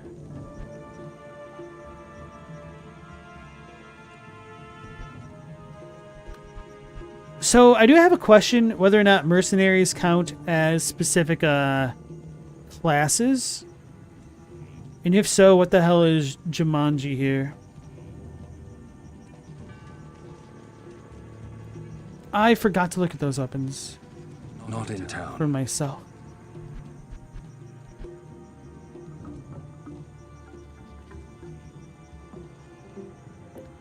Decrepify plus Blood Golem.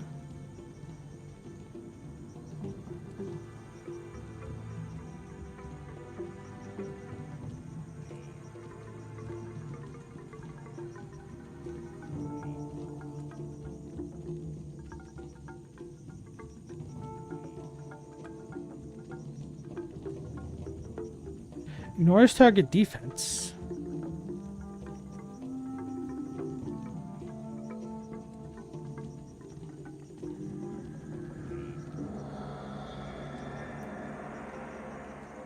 You think so? She's considered a mage.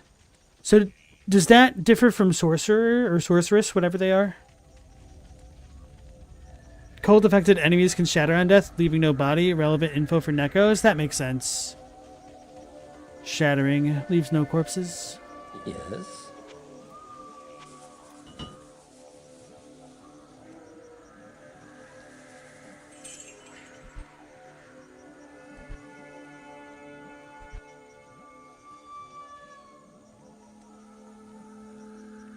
48% chance to block. That could be really good for the ally. How cheap is this? 16k. Well, do they even have 47 strength? I think they do. They do.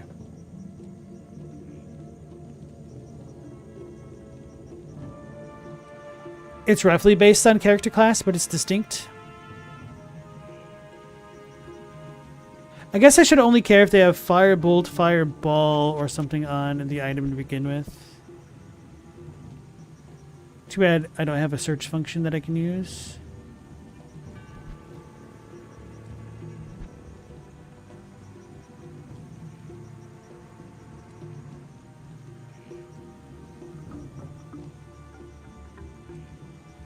Yeah, screw it. I'll put that to Cool. good use. So they can use some kind of melee weapon. Mercs don't have a class, you think, per se. They can't use class-specific items, but they'll benefit from skill affixes if they have them. Okay, that's what I need to know. Wait, Mao, the novel that you're working on, simply disappeared? You don't know how, but it's gone? Hold on. What were you using to write your novel on? Pen and paper? Was it a document of some sort? Google Docs?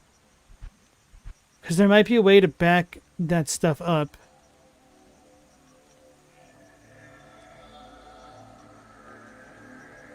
Oh no, a chapter of your novel. Okay.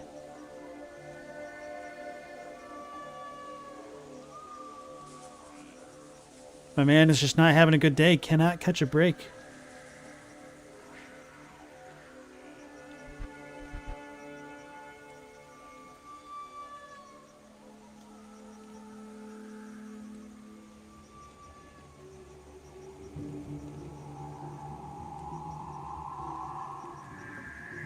Wonder if you have a kind of fire type synergy for our bro over there.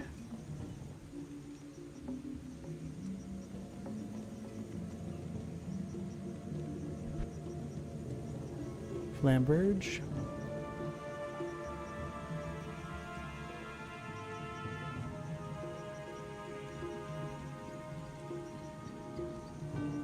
Oh, you'll need to check for a backup. You don't know how long it's been gone because you've left it for months. That sucks.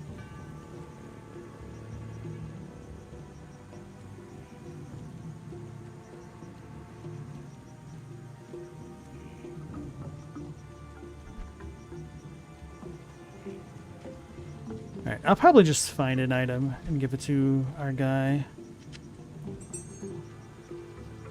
Anyway. I'm kind of annoyed doing the inventory management, so let's move on.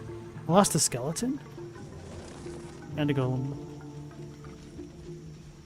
Oh, so Jelani's got one of the red armors on.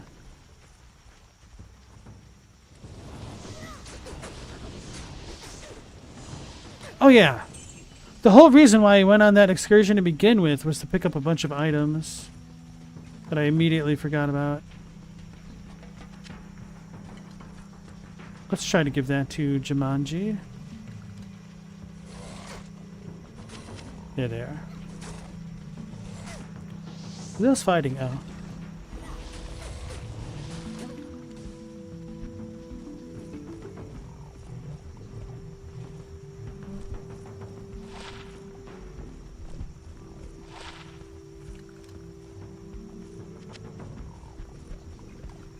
can't use that.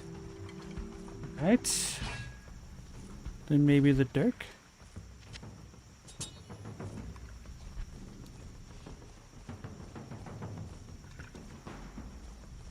Doesn't let me use it there. That's kind of annoying.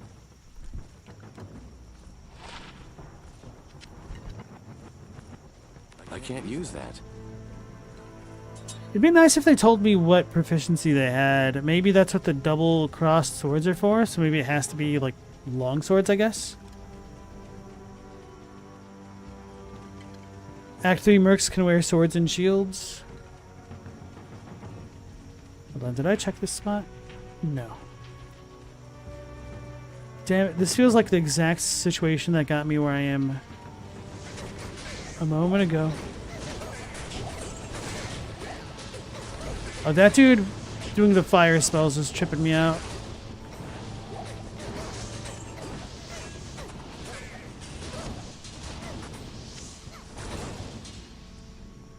Broadsword.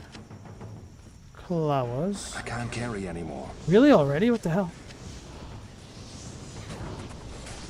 Bone wand.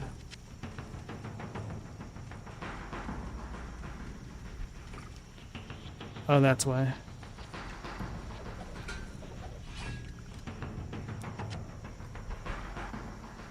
I'll put that to good use.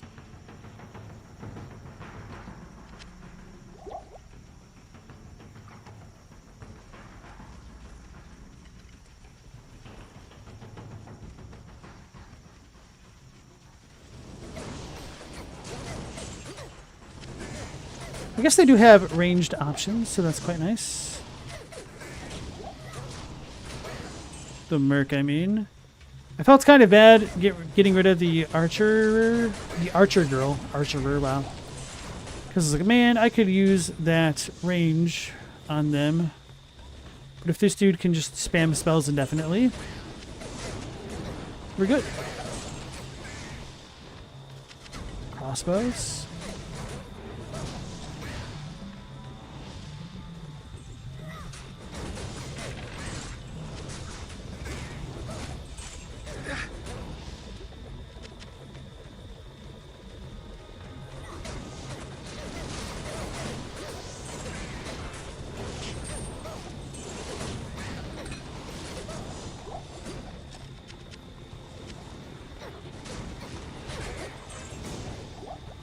Ooh.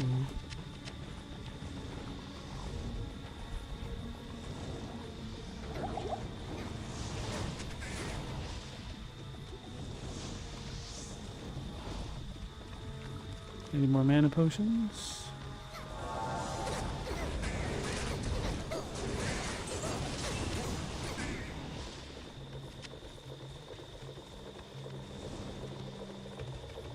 So torch, that's probably signaling the right way to go. I didn't really mean to pick that up. Can't cross there. Oh, there's the river on my map. I should look for caster affixes in the sword. Yeah, if I find something like that, I will give it to our guy. I figure having some weapon is better than no weapon, but who knows, maybe I'm wrong.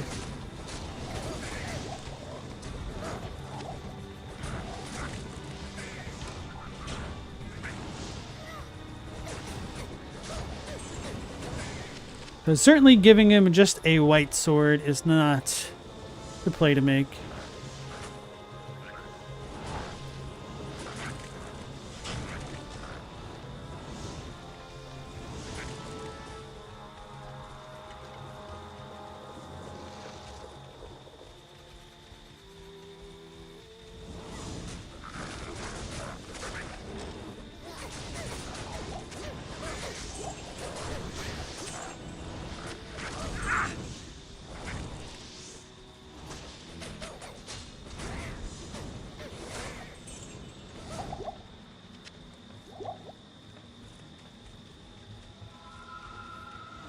Uh-oh.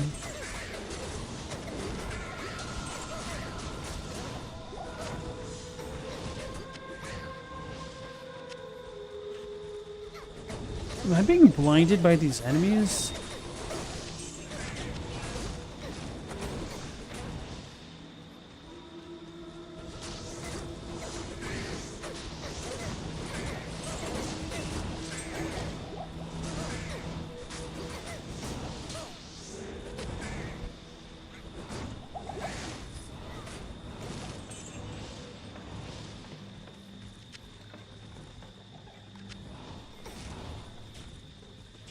What's a crystal sword do? I need to read things. Because I could imagine a crystal sword potentially being a little bit better for a caster guy. Military pick.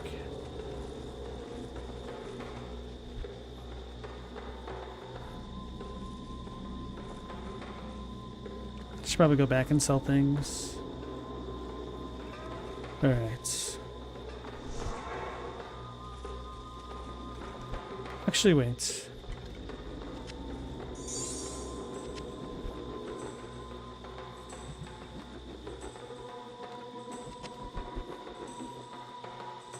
I'll put that to good use. 7 to 14. 5 to 15. Whatever.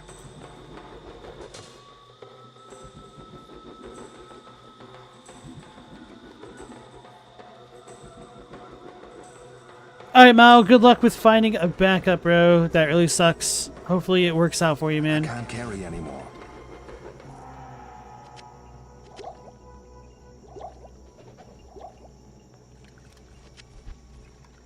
Yep.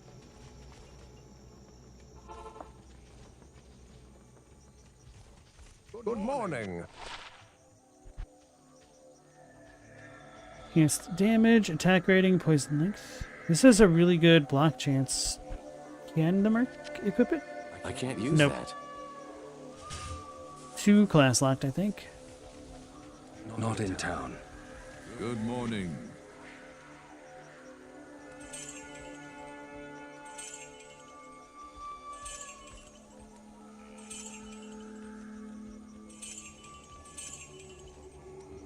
I didn't use that.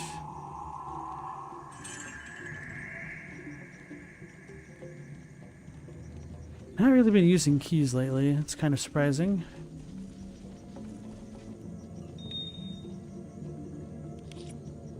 How many of those do I have? 3, 4.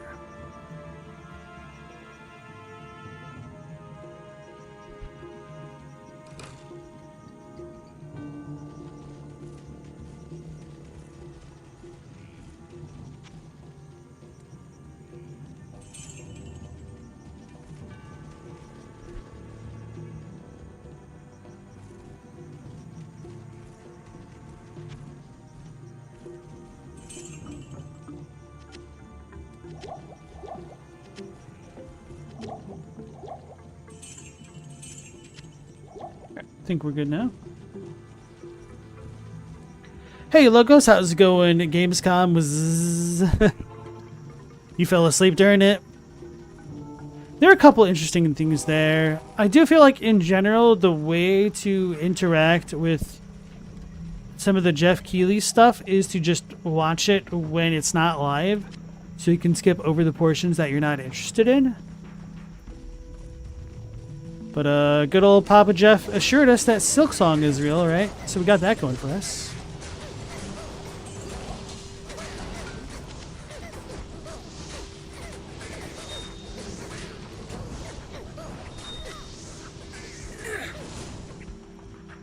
Just trying to pick up the item.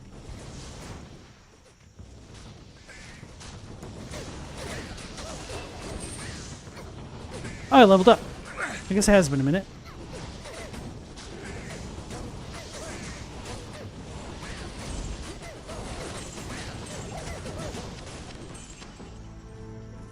So let's check out our skills. I wish I knew the threshold for having different things. So I can level up to level 10, so I'm probably just going to do that for now. Is 10 the max? Hold on. No, maybe. I don't know. I'd be surprised, but maybe not entirely surprised.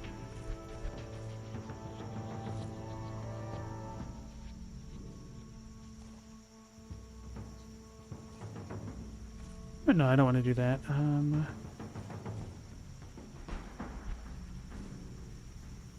Oh, I did that manually. It wasn't... That's my fault. I should have just pumped in strength or vitality.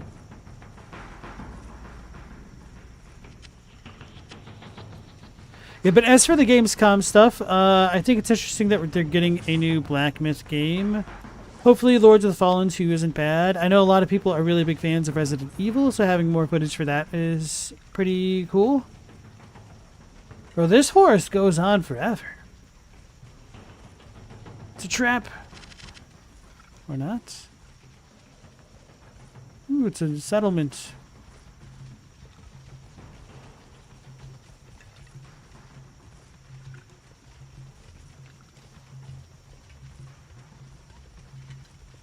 Oh yeah, the Ninja Gaiden game also looked cool. So I do think there were a bunch of good announcements. Just some of the stuff looked boring. I honestly felt pretty bad for some of the devs for some of the games that were announced, because I saw the chat for a lot of the games. No, I should rephrase that. I saw the chat for a few of the games just spamming L. Which, could you imagine being one of those developers working on a game for probably a couple years only to just be flooded with L's when the game finally gets announced in public?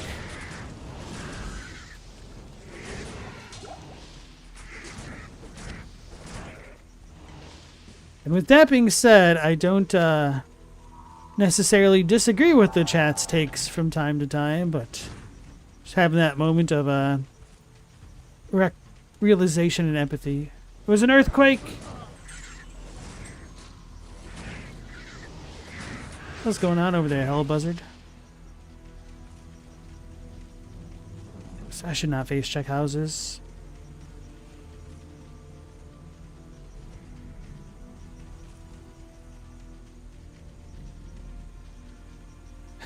Without horns, you can't wait for them to stop making Gaiden games and finally get to Ninja.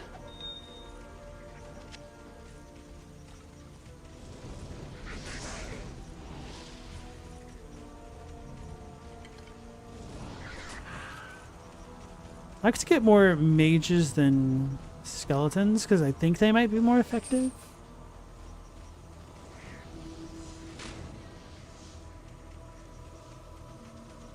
Or at the least, when they get body blocked, at least mages can kind of deal with that better than the melee points. What the hell, a Doom Ape? Can't even see them on the old graphics mode. Just like blobs of evil.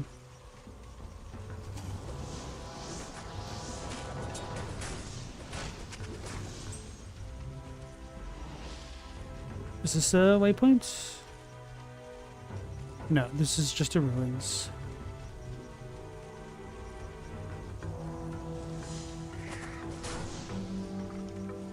Oh Lord, the shattering. I could always replace the ice mage, but I haven't really needed corpses. I don't use corpse explosion. A lot of those games were L's. Hey Global, nice to see you again.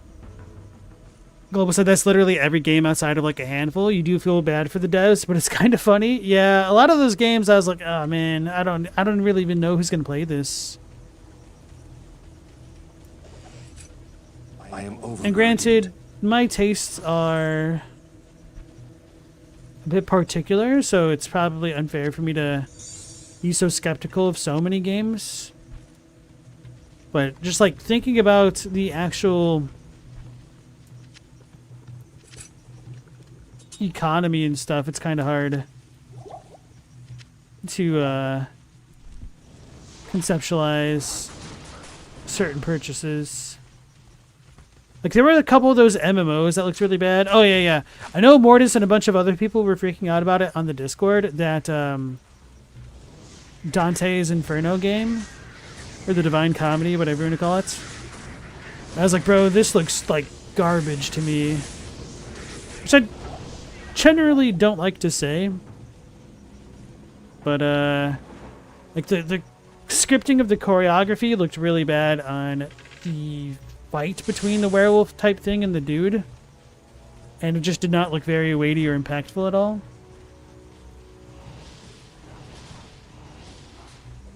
Can't see.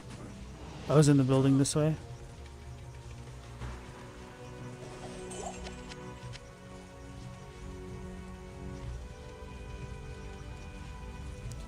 Gamers are so entitled. No other industry expects you to feel pity for them if they make a bad product. Oh, game devs are so entitled.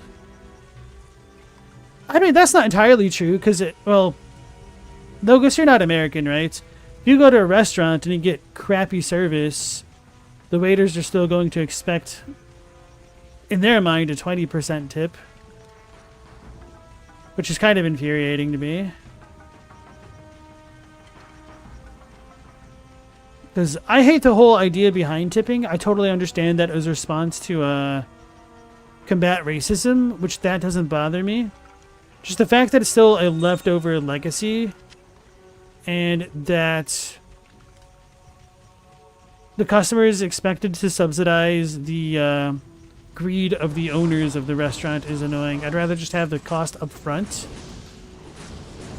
Because if the whole argument that the need for tipping is that waiters don't make minimum wage, then I would ask, why would you ever tip more than minimum wage then? With that being said, I don't necessarily think that servers should only make bare minimum wage. So I'm not really being that callous. It's just the whole idea that, to me, the waiter's part in the transaction does not change at all if I order a filet mignon versus buffalo chicken wings, you know? Like, why does the price of the dish affect the amount rendered for the service? Oh, here we go. Okay, cool. I skipped it! Skip something. All right, let's go sell some things, and then we'll go back to one of the earlier waypoints and try to flesh that out. Stay a while and listen.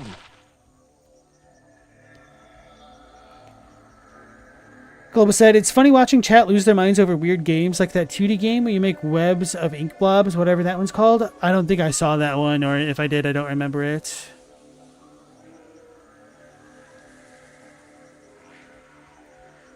Logos, you're not American. Tipping isn't expected there. People have salaries and tipping is extra if anything. American tipping culture is very strange to you. Like I said, it was kind of a, from what I understand, first done as a means to help alleviate some of the woes that Reconstruction was screwing over minorities from people who didn't want to pay them properly. Hello. Stella said people don't like to pay their employees. It's true. People don't like spending money in general. But why do employers get to be protected, whereas the consumers do not? I don't know.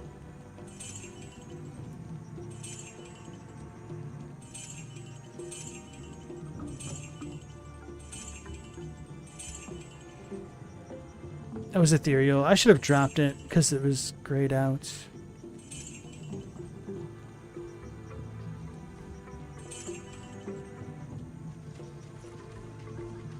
World of Goo is the game and people lost their minds over the sequel.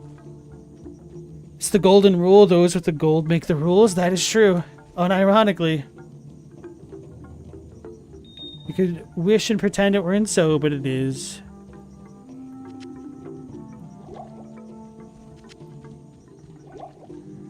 But I guess I'm doing pretty well on the keys, so I should...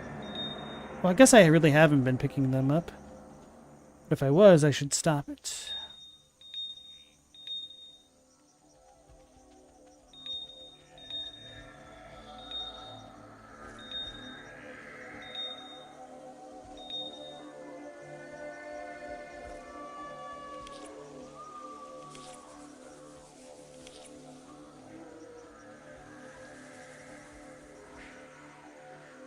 I wonder if I could combine potions. That'd probably make sense.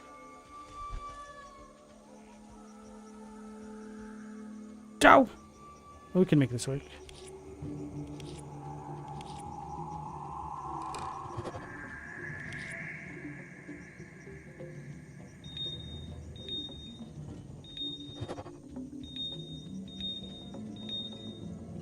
Oh.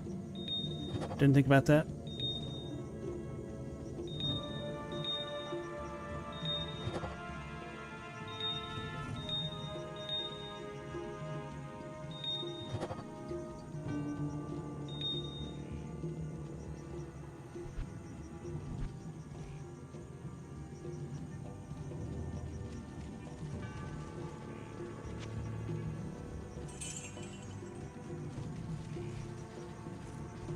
Hoarding keys? I wouldn't be hoarding them if I found more things to use them on. Here. I should probably sell that other junk in my inventory. Wait, I kept a sword. What kind of sword was this?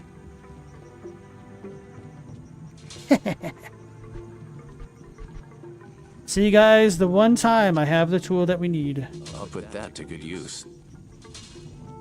What does this do?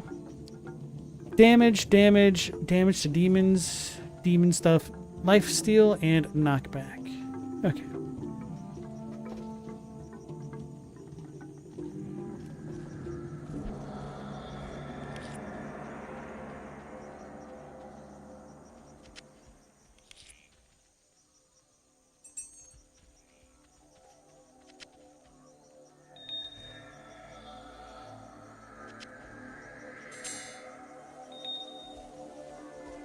Think we're good for now.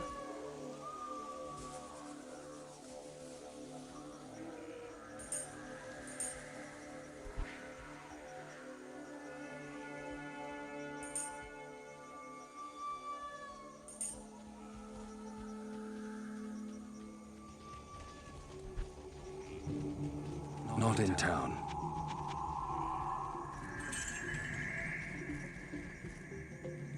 Ban subsidies. Some subsidies make sense, but I definitely think there should be a total systemic overhaul of the subsidy system in eliminating a lot of legacy subsidies. One of the most overlooked aspect of subsidies on agriculture is that it's really homogenized the amounts or the variants of produce that are actually grown. Yes. Hence, high fructose corn syrup. Hey, Jay Dixon, how's it going? Any idea what game I'm going to stream next? So I might stream Bowl Path of the Teal Lotus, because that one looked really good. I could potentially stream Path of Exile 2, but I kind of don't want to, perhaps. I mean, it really depends on what the next season's going to hold. So tomorrow's stream is very enticing for what information they're going to dump on us, and then beyond that, I think I might have a bit more openings to consider. Why are you hoping that I stream anything in particular, Jay? Oh, and of course we will have a little bit more Night Rain, because we'll have to fight Gladius before he dips out. So we might have a bit of a Gladius interruption for the Diablo streams, but I guess I could always fight Gladius off stream.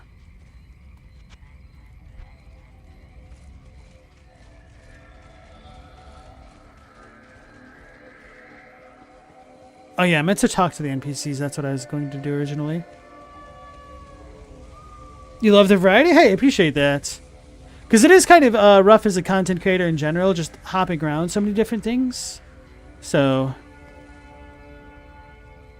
at the very least, it definitely shows that the people that stick around like to just chill with you. So it's kind of a silver lining in the pocket there. Let's go ahead and gossip. Ashira? Well, she's a tough-talking mage, but... Alright, so that's the same, because all I did was explore.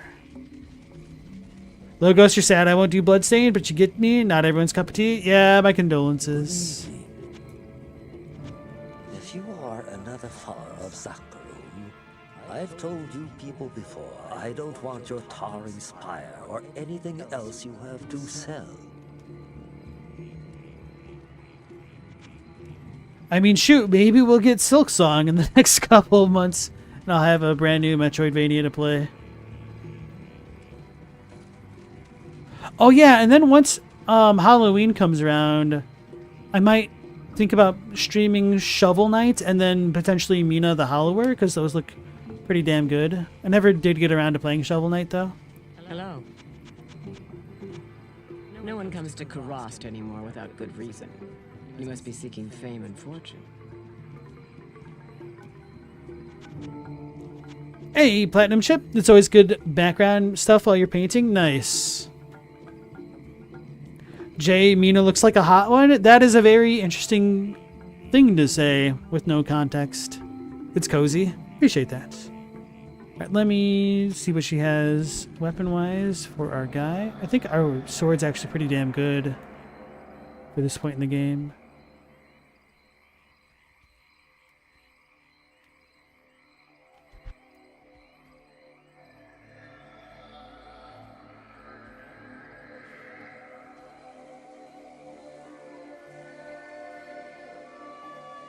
What's my mercenary's helmet situation like? Not the best. Certainly not the best.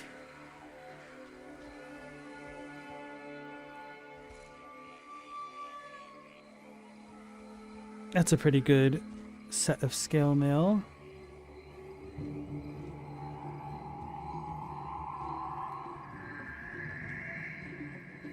Alright, so then I think we're good for now. Wait, no, it's just extra dark here now. I don't understand what's going on with that. Is there an actual day and night cycle in the game?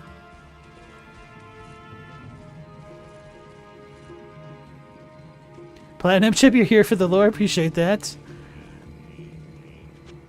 Your companion, Kane, must have known. I know you're here for the spam musubi. Alright, so let's go back to the second point. Now, I should probably just go through the spider forest and allegedly a cave here so then I can keep exploring fully. Let me hydrate before that.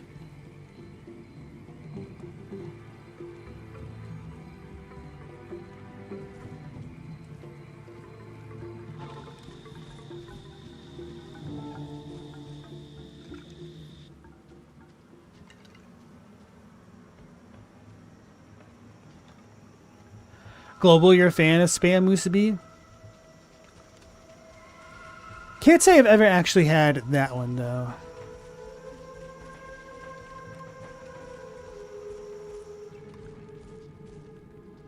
I'm not sure I've ever actually had spam, to be honest. Because I know for a fact I never had it as a kid growing up because my mom can't stand it. Oh no, it's an actual cave that's a little bit enclosed, so this might be difficult. Oh no, we have more openings than I was thinking.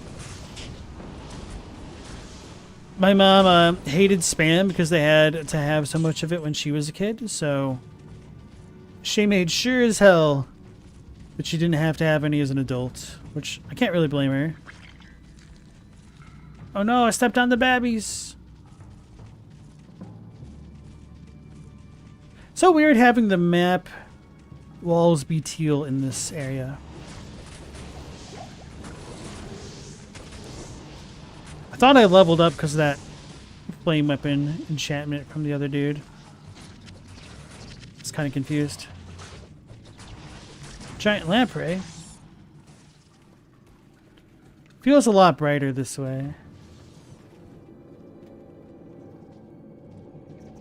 Yeah, my mom had a spam filter. We could say. It's too salty for Stella. That's kind of what I figured it might be like.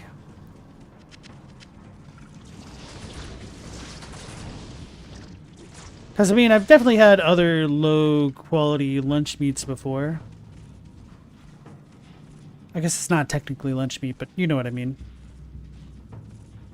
Global said, is like lobster, something that's basically ration food that became expensive due to demand and never went down in price. Could go for some king crab again. I had some delicious jerk salmon for dinner.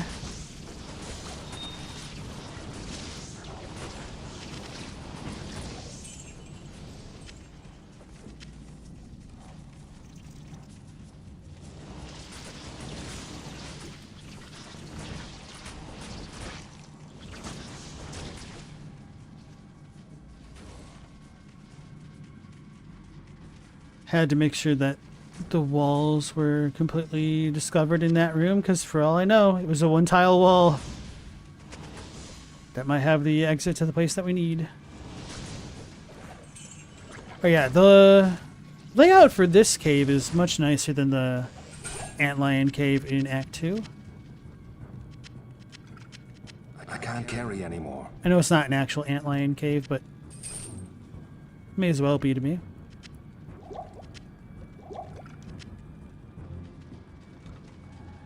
You can't wait for my Minesweeper stream?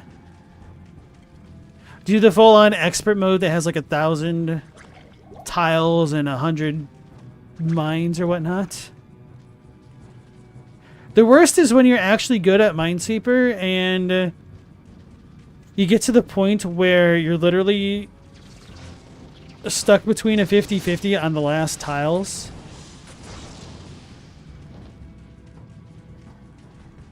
Excuse me. Wait, did I go the wrong way? Do we really have to backtrack all that way? Damn. Well, I normally like going the wrong way first, but I wasn't expecting this much of a backtrack.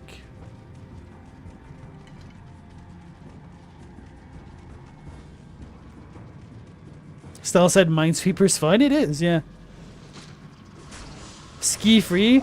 So, I learned about this, I think, from XKCD, but apparently you can escape the damn Yetis in ski free if you hold down, I think, on the S button or the literal down key.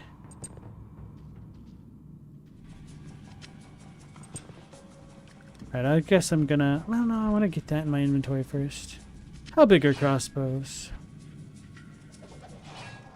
Okay, so 6 as opposed to 8. Good enough. Hey, Rat, how's it going? No way is the wrong way, just a different way. Toon Zoo. Hello. You're lucky I don't remember lyrics to songs very well. Otherwise, I'd give you a wrong way song reference from Sublime. It took me so long to think of the band name. I'm like, Pantera. No, it's not Pantera. Wrong Way by Pantera. Everybody's favorite.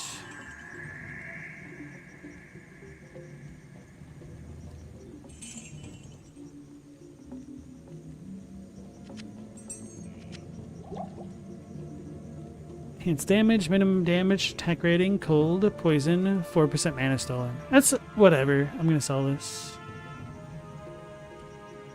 Like, even if I have a merc later on that uses it, doesn't seem super great.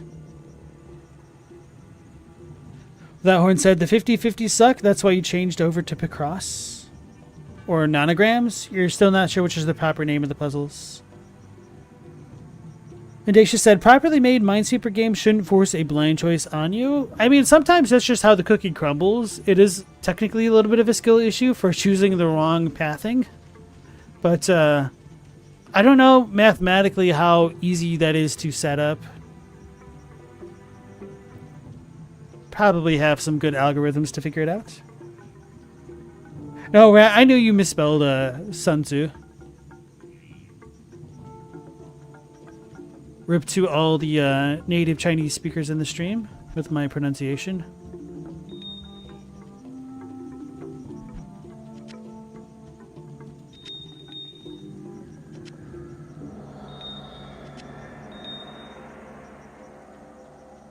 Wait a second.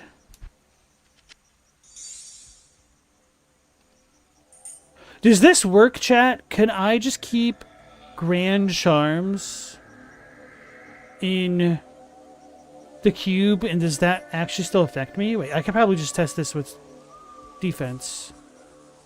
And looking at my legitimate stats. So, my character's defense. 1, 2, 3.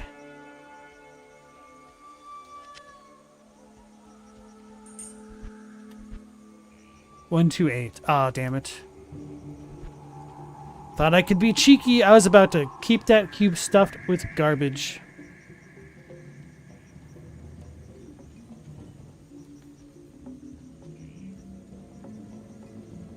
Well, at least I've learned. Is that it? I guess so. Soon so.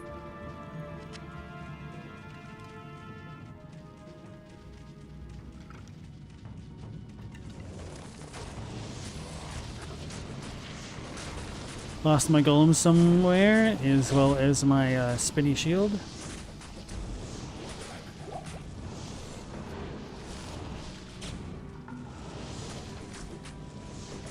May as well keep this. Wait. Huh?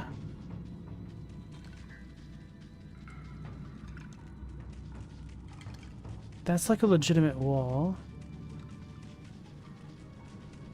Oh, there's a thing over there on the map. I see issue of looking at the mini-map to navigate. I don't look at the ground.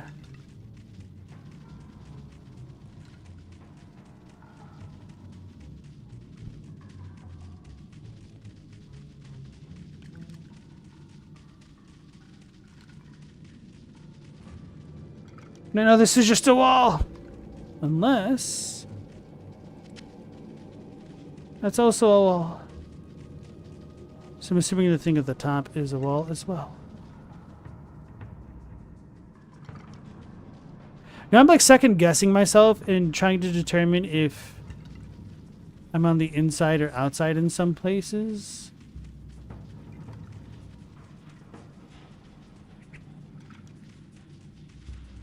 Maybe this area is fully explored. Thought I needed something from the arachnid lair. I need the Nephrune.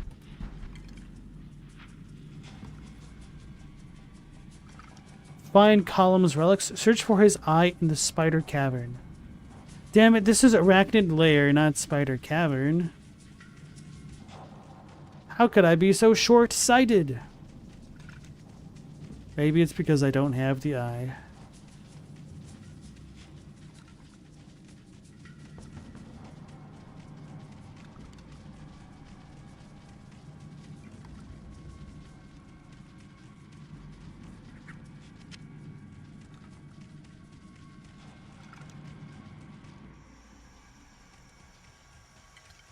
So, a lot of the map has been cleared by me, so I think I need to go to the left and up, essentially. Maybe I missed something there? Oh wait, maybe I didn't fully check if... I'll just go to the waypoint later, perhaps, if I need to.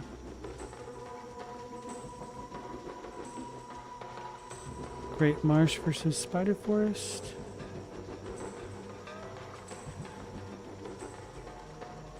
I want to check that area up there.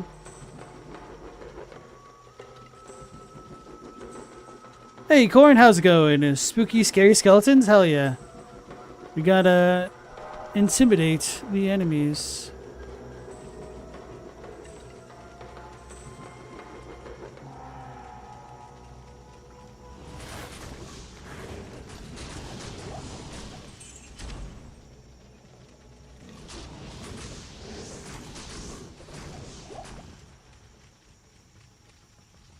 How are you doing tonight? That map isn't very mini. Wonder if I could scroll around on the map.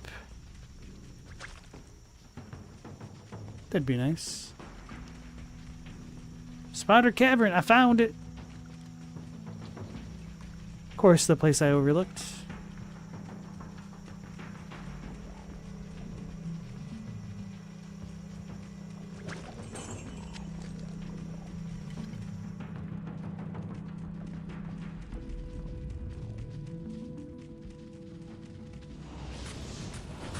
You're not bad. Kids are back in school, so you can get back into the routine again, finally. How old are your kids again? And don't they do like a bunch of sports, so it sounds like you guys are always running around regardless? Flame Spider.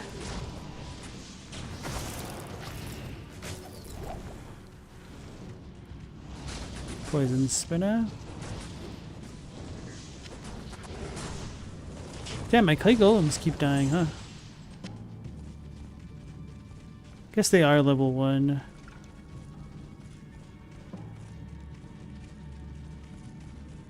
$13 and $6, a little bit? Okay. And you said you had both boys, right? Prepare for that hit on your wallet now that your kid's becoming a teenager.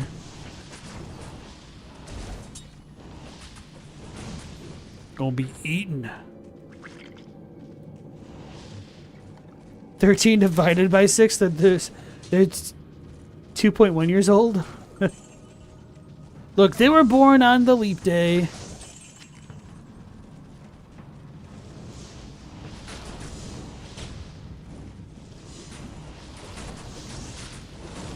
Actually, I had a cousin who dated a girl that was born on February 29th.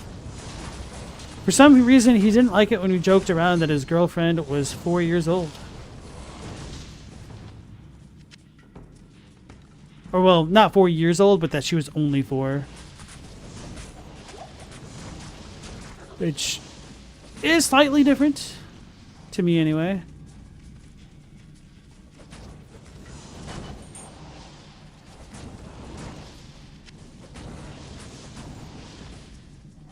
Stella, if somebody heard that out of context, yeah. We were only talking about it in the museum.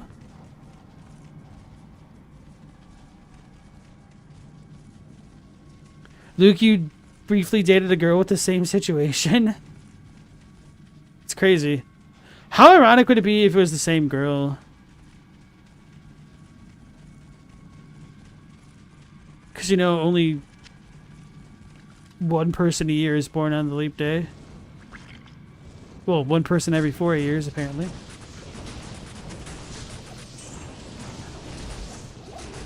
Speaking of birthdays and stuff like that, one of the craziest statistics that I've ever heard, which mathematically checks out, is that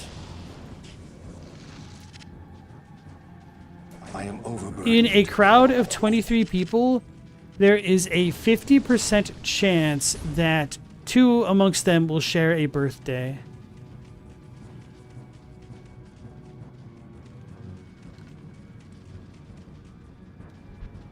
The first time you hear it, it just sounds like it can't be true, but it is.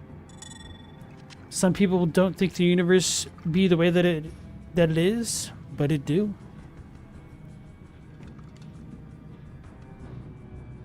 Corn said, these days, even in context, some people will cancel you for the joke. I mean, it's only canceling if they're successful. I am overburdened. And honestly, I think if somebody gets canceled, it's just a byproduct of free speech. Get good.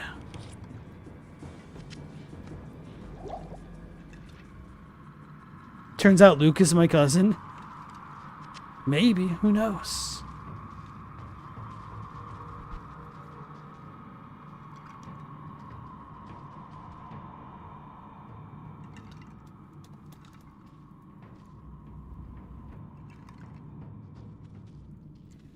You think of the sheer number of branches between each combo of 2 people? Yeah.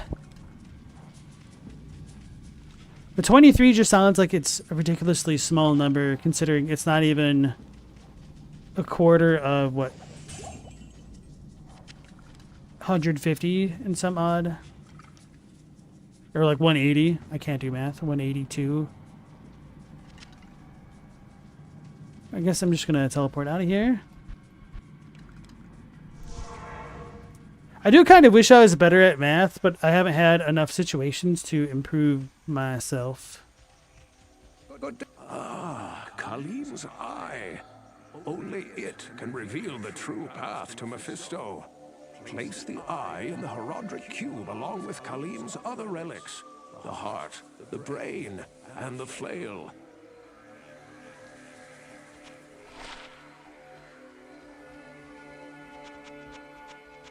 Judging from his dress and strange markings, I would guess that Ormus is... It's the same. Feels like he cycled back.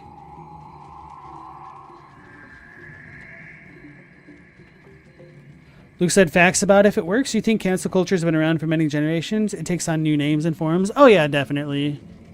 I mean, heck, back in the day, they used to just exile and banish people. Talk about really being canceled. Or, especially anybody else except for Noah and his family. Good evening. How does one destroy destruction? How does one force?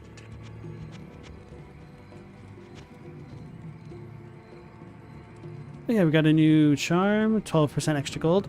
Wow, that sucks, because this one's 9% and it's only one inventory slot that it takes up. Javazon gets 1 javelin skill.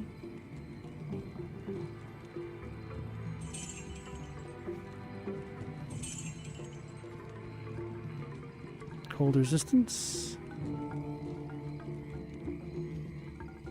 That might be worth keeping. Oh well.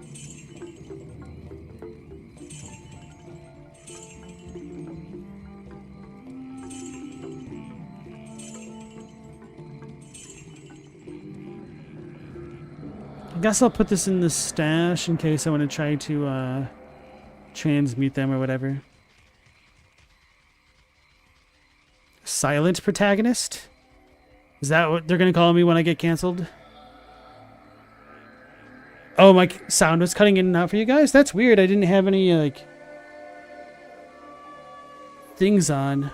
Like, I didn't have any sound notifications that things went awry.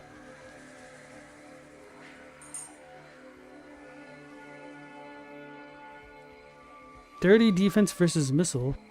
There's ballistic missiles in this game? And we have magic missiles, so close enough. Without horns, it was fine for you?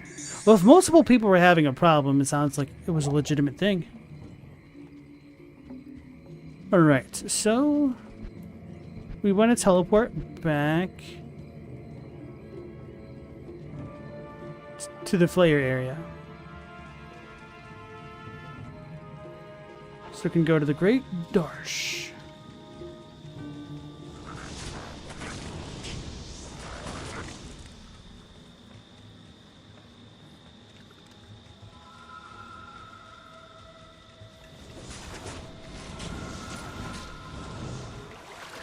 Damn.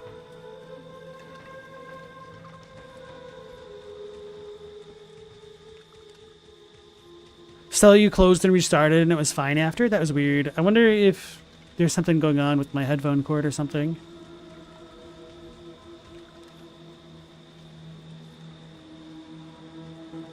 So I can pretty much see down to the bridge and the river bend. Okay, so maximizing the map doesn't actually reveal more information. Wishful thinking. Luke, you've had that for multiple streams? Just very brief sound freezes, but you refresh and it seems smooth? That's so strange. First time for corn? Okay. Stella thinks it's just YouTube sometimes? That sucks. Let me see if I've dropped frames. No, 0 dropped frames.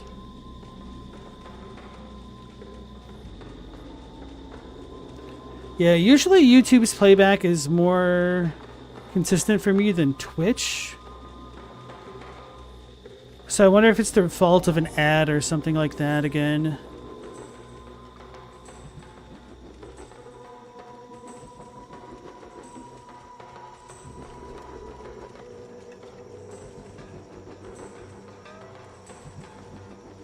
Oh no, this is the dead end.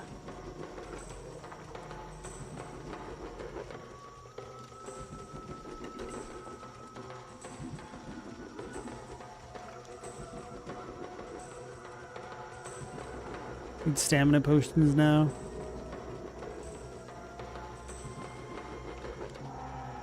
Legend has it, if you keep exploring the Great Marsh, you eventually discover the Farlands. What do I need to do for that? Enable the no clipping mod?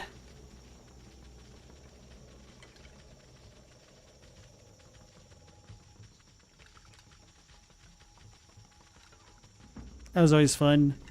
I was listening to one of the dev interviews for No Rest for the Wicked, and the guy was talking about when he was a kid, playing Legend of Zelda and just imagining what would happen if he was able to go beyond to the forest west of Kakariko Village.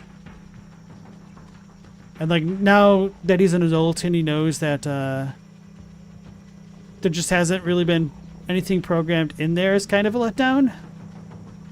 But just having that imagination as a kid is something that he thinks they could probably implement in games now with procedural generation. They kind of have a more living and breathing world as a result of that. Why am I not sprinting? I don't understand how it works.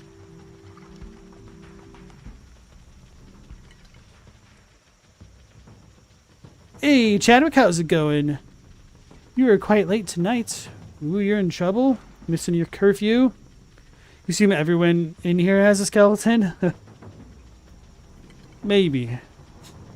But do they all have a spine?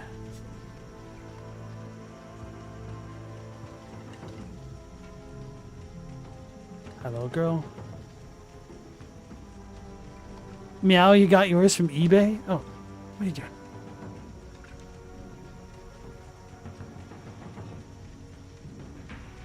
It might not hurt if it's unethical to have a few kids help with game dev in some cases, just by giving thoughts to ideas and desires.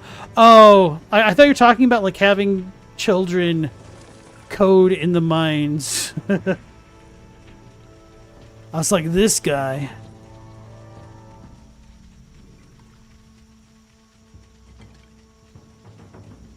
You mean for having a fresh perspective?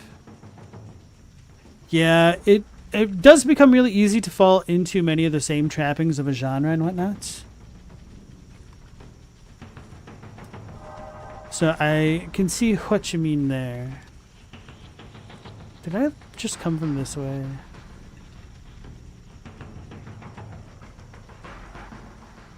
I lost myself. Oh, I haven't been here.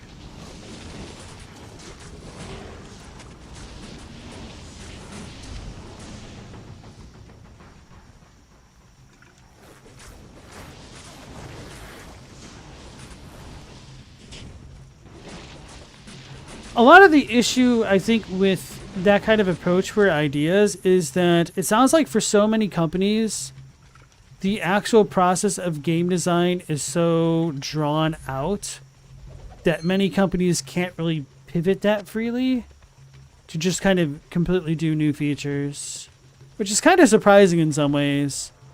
But maybe that's more of a AAA thing where it feels like more and more these days, games are getting way too big to truly succeed. Which is why you have smaller companies putting in work.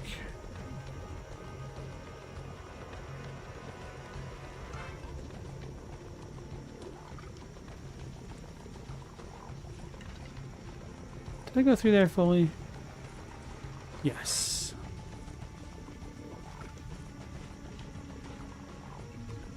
Aha! A blank spot.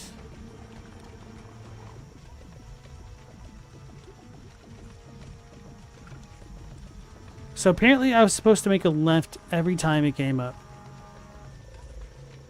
rather than going straight. And that also explains why it felt like it was so long between waypoints. I pulled a Zoolander. I didn't turn left.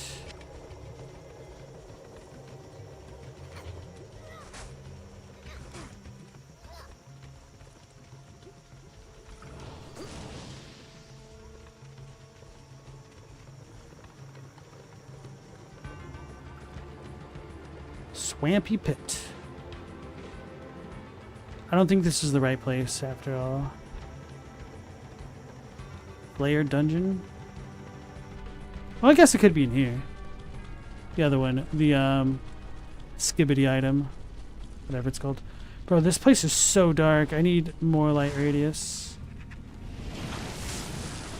I totally misread Fiend as friend for a moment. Stygian doll.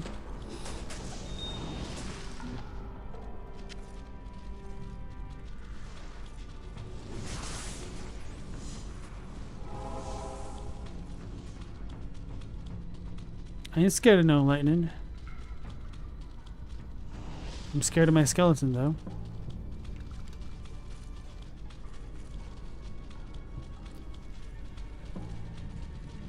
Do you guys want to hear a disturbing fact which makes perfect sense when you think about it?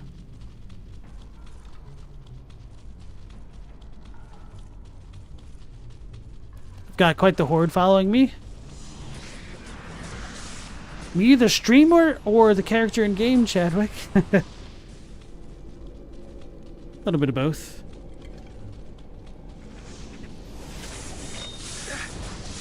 Got me a chipped emerald. What the hell is that? Oh, there's water here? Stella says sure. Both. Thanks, Chadwick. The disturbing fact, which makes total sense when you stop to think about it, is that your bones are wet.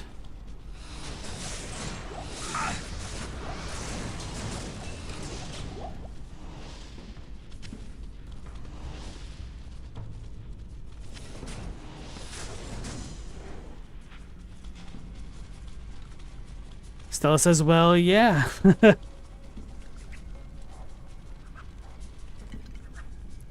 Meow said, Rainbow Krispies taste like Trix. Might be the best edibles you've made so far. Meow, you can't have that. Tricks are for kids. You share. Would it be safe to say they're wet inside as well? Yes.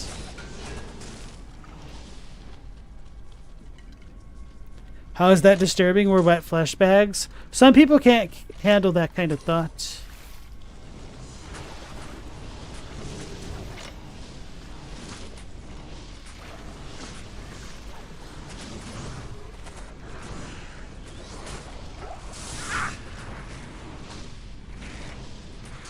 No, but bones are definitely wet on the inside. That's why you're not supposed to throw, like, fresh bones into a fire, because the way they crack, they can burst open and stuff. I know the girl's restless.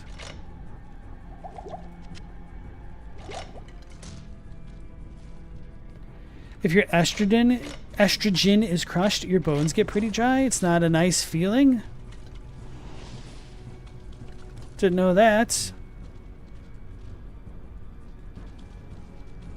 Robbie, you're struggling against Ganon. Good. Make the pigman be a rough boss fight.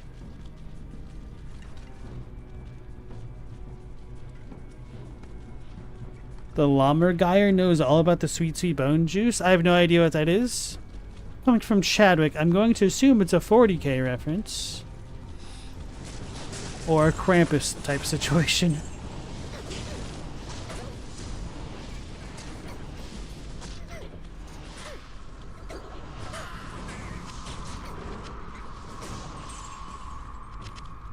Alright, I'm running into a scary spot situation again. Okay, this room's a bit more open.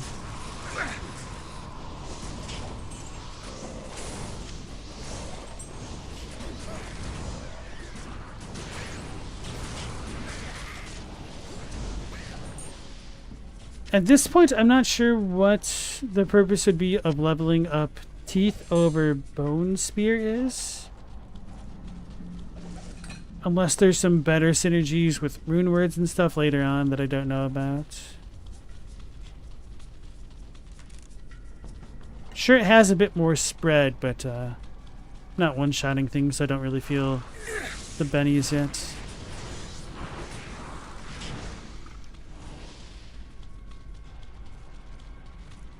Oh, it doesn't connect. I thought it did. Okay, there we go.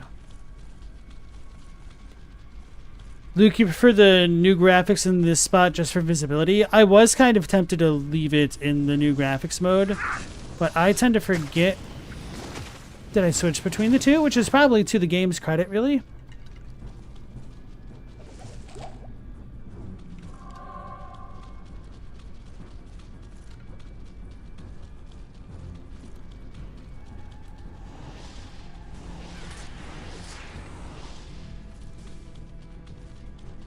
And I didn't want to forget about it again. And it's also part of the experience. Oh, there's traps. I heard those clicking noises. Water Watcher.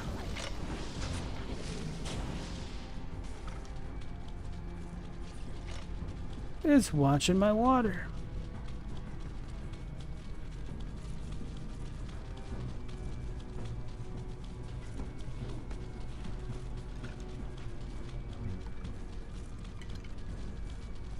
Swampy Pit level 3. Kind of like the layout there at the end. It almost reminded me of a Chalice dungeon from Bloodborne. Chadwick, one day you'll finish Breath of the Wild.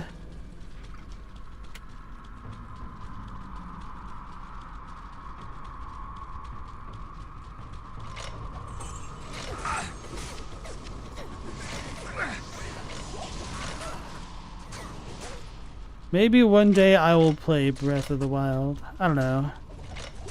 I just didn't really like the look of it. Like, it looked too empty. That's kind of one of my problems with a lot of open world type games.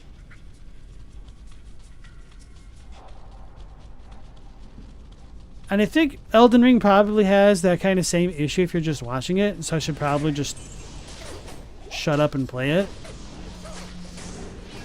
But at least, I don't know, I like the vistas in Elden Ring more than Breath of the Wild and Tears of the Kingdom. I don't know, I don't feel like I'm doing the best job explaining what I feel like, though.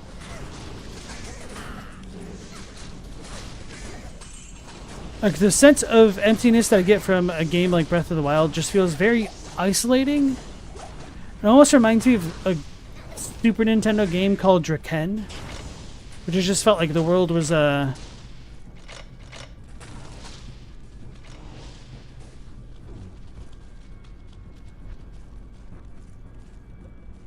trying to think of a good way to describe it.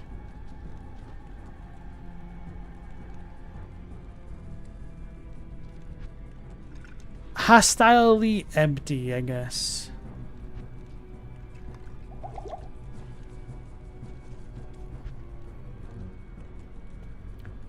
Luke, you appreciate the dark aesthetic, though? You're thinking of that earlier. To their credit, you get immersed and don't notice. Yeah.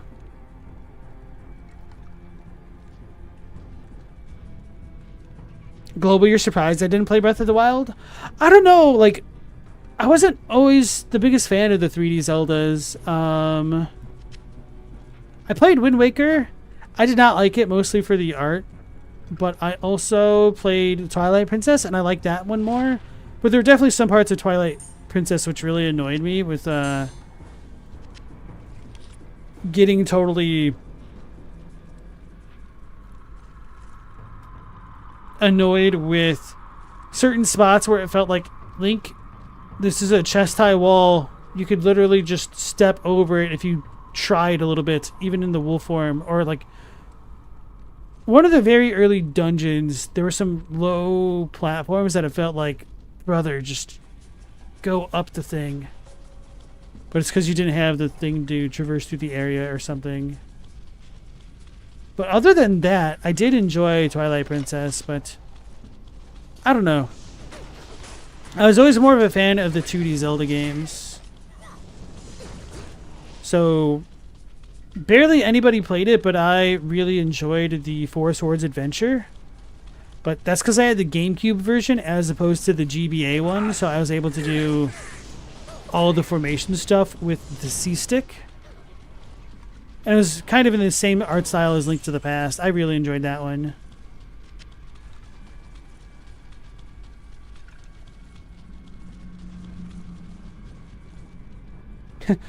Rat said Dark Souls had a lot of chest-high walls. Yes, to a degree, but there was one, like, it didn't feel as bad to me as that one dungeon in Twilight Princess.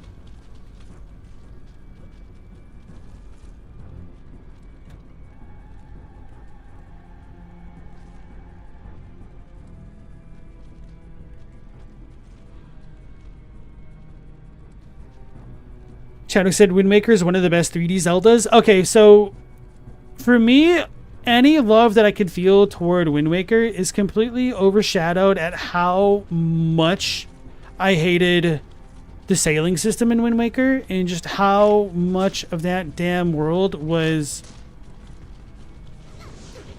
arbitrarily gated by progression content. Because as you guys might be surprised to learn, I like to explore a lot. And so when I was playing Wind Waker and I finally got the boat, I tried to explore the world, and that was the worst idea anybody could possibly have in a video game, apparently. So I was just kind of a...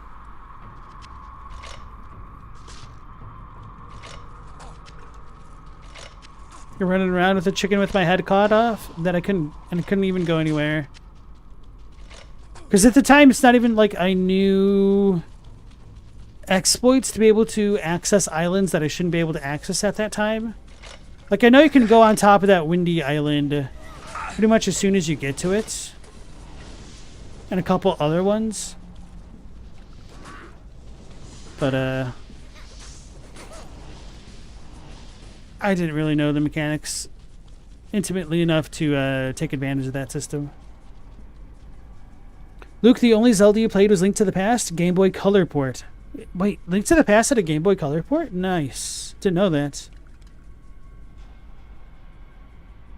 Logo said Tears Clears. You said that the other night too. Chadwick was saying the art for Wind Waker was a bit polarizing. For me, I was not a fan of the art. I liked Twilight Princess's art more for sure, but just the damn sailing in Wind Waker kind of kills it for me.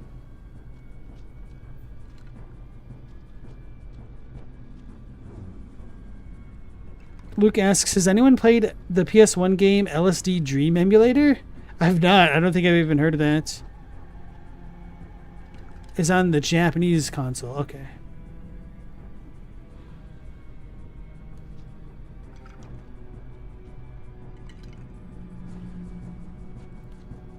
Nintendo shot themselves in the foot by forcing you to play the crane game on literally every ocean tile in the game at the end.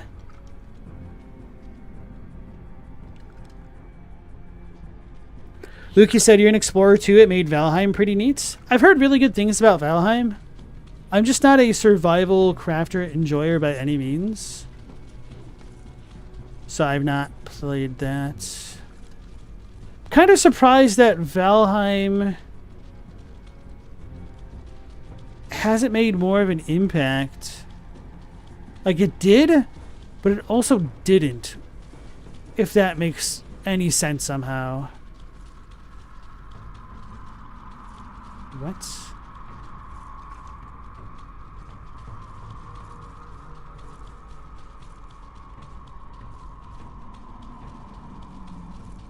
This does not work. No, it does. Thought I explored this spot.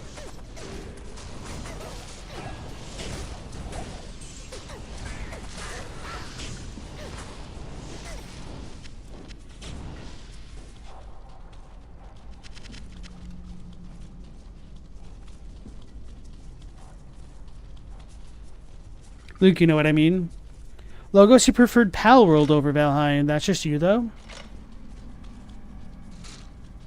As soon as I saw they had, like, guns in Palworld, I was like, I can't get it immersed in this. Alright, so we've reached the 3rd floor of Swampy Pit. I need to look to see on the ground if there's any place that I can get to a lower floor on. Maybe not. Maybe I goofed.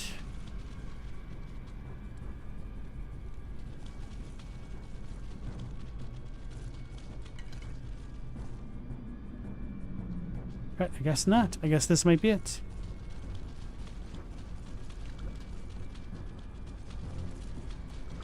Logos, you enjoyed collecting and breeding your Palmons. That makes sense.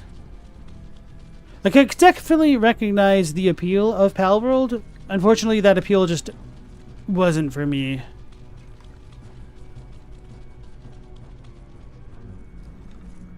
There was no Game Boy Color port? It was Game Boy Advance and you misremembered? Okay. Chadwick, you're saying Link's Awakening DX? Link's Awakening was not Link to the Past, though.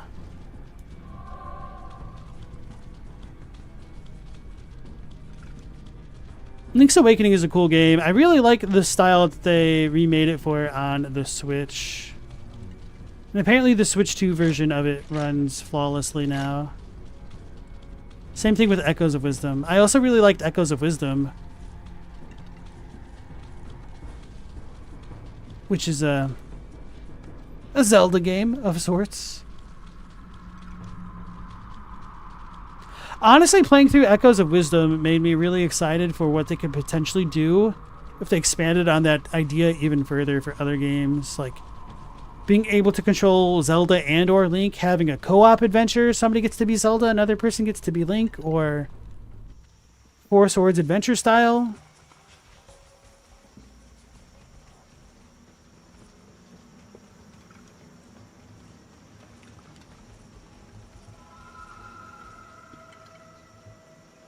Luke, you think you might have played Link's Awakening and mixed it up for Link to the Past? No worries. Link's Awakening was very good as well. And if you're not super familiar with the Zelda games, I could easily see why you'd confuse the two.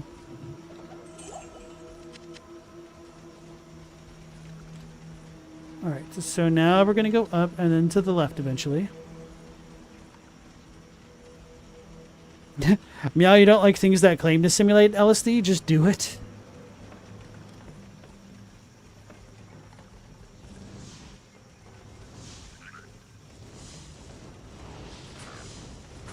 Wait. There's a part of the map I haven't explored. Oh, that's why.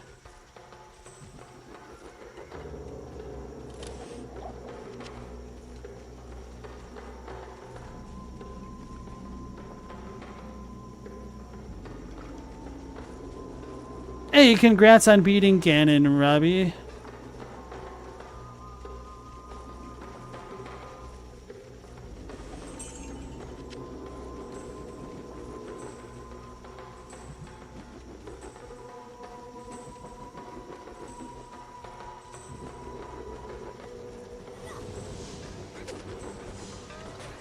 Righto, hey. Oh, Scully saved me.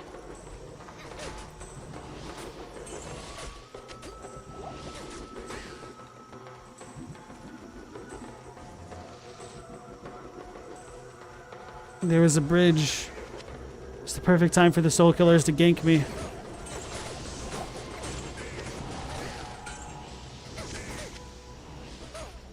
I am overburdened. Thought so.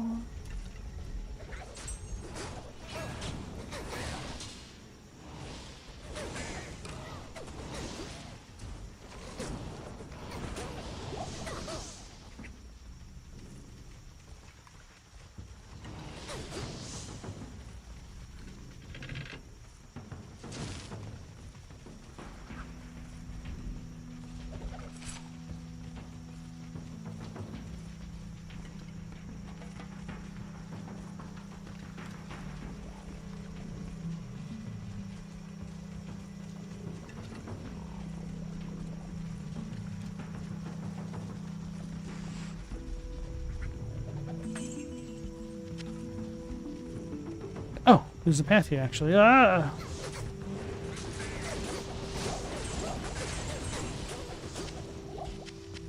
I am overburdened. Sweet. I think I picked up some crap tier potions that I might drop.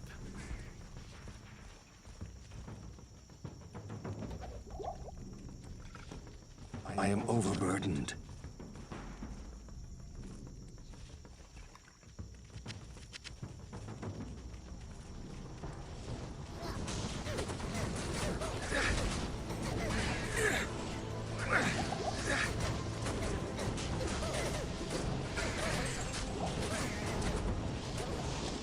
A little bit scary. You got a mask.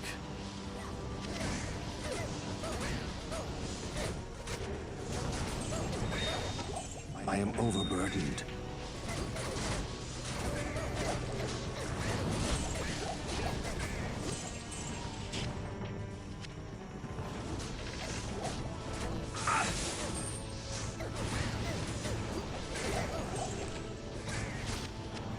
I am overburdened.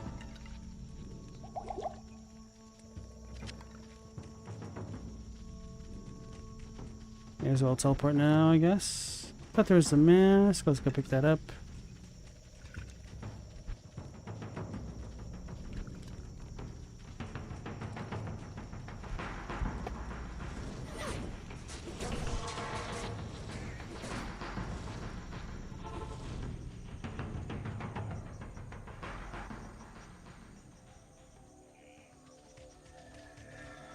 Good to see you. Hey, Loco, nice to see you again. It's going pretty well. I'm going through a big chunk of Act 3, going through the Flare Woods, Ruins, whatever you want to call them. You got your son through normal, Amazon through normal and into Act 2 Nightmare, but you inherited some gear from previous characters. Ah, you cheated. No, that's fine. Congrats on getting to Nightmare. Speeding through the game. What am I doing? Gossip. Kaleem's will. Kaleem's eye. Only it can reveal the true path to Mephisto. Place the eye. Judging from his dress. Good day. Damage to demons. Attack rating against demons. I think our other sword is better.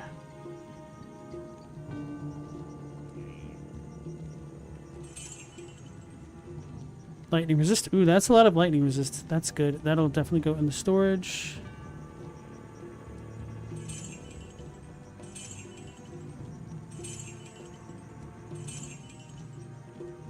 For dex. Faster casting.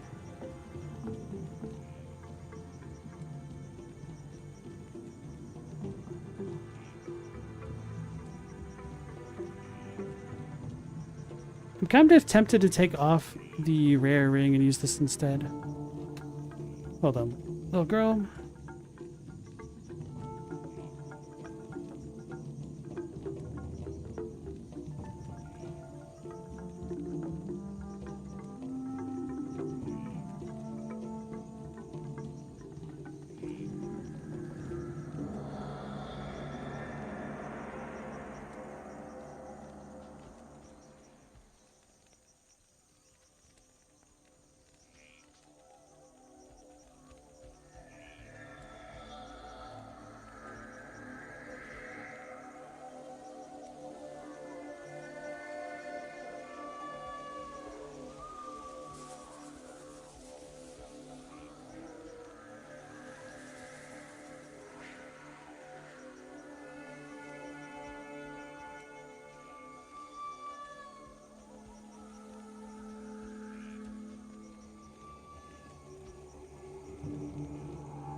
Alright, she's taken care of. Alright. Loco, you're trying to get to endgame grinding. Gotta grind to grind.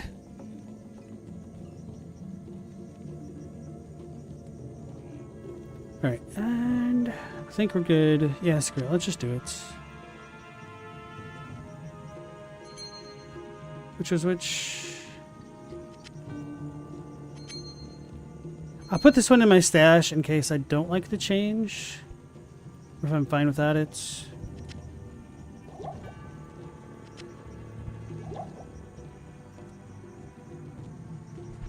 What was this? A rune.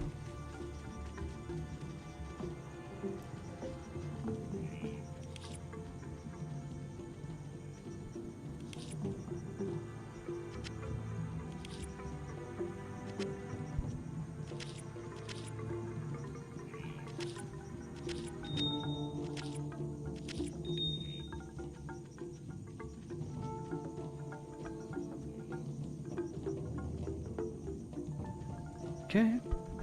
Nope.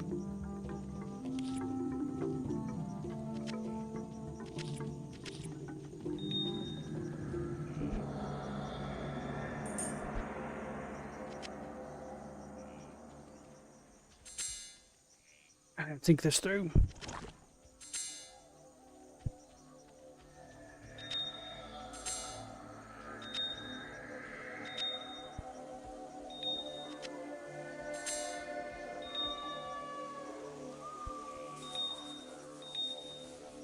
Running out of space there. Oh yeah, when did I pick up these 3 wands? The hell?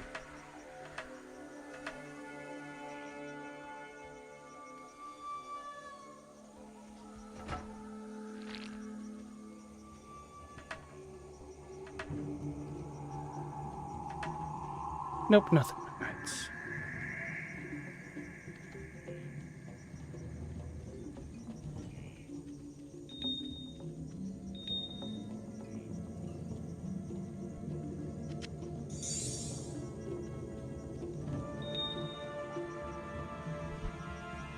Alright, I'll probably need to look up actual recipes at some point.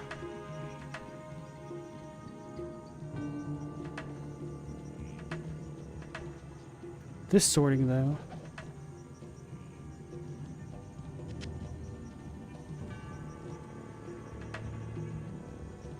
Like, the weird thing is, there does seem to be a kind of logic to it. Doesn't mean I understand what that logic is.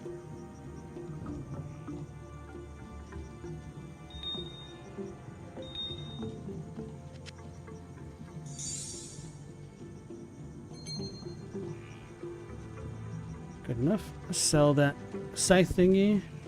Not in town.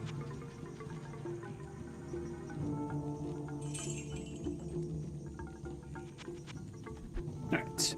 Am I experimenting for the cube recipes? I was, yes. I was wondering if 3 items could recombinate into something more. Do you think Resident Evil got its inventory system from Diablo? I'm trying to remember if there are any other games before Diablo that had an inventory like this. At least with the grid-based thing. But I mean, there's definitely been inventories in there. Like, text-based adventures and point-and-clicks had inventories of sorts. Luke said, some cube recipes, like things in 3, can be guessable. Some are very unlikely or effectively impossible to just experiment and find. Sounds like you need to be really systematic if you wanted to find everything. Loco, you can tell me some if I want. I'm not too worried about it right now. If I remember to do it off stream, I might. Just so I don't take up time. But if I don't find anything, I'm not going to sweat it. But I appreciate the offer. Ignore defense. Poison explosion. It's a pretty good wand. I'm too poor for it. Story me life.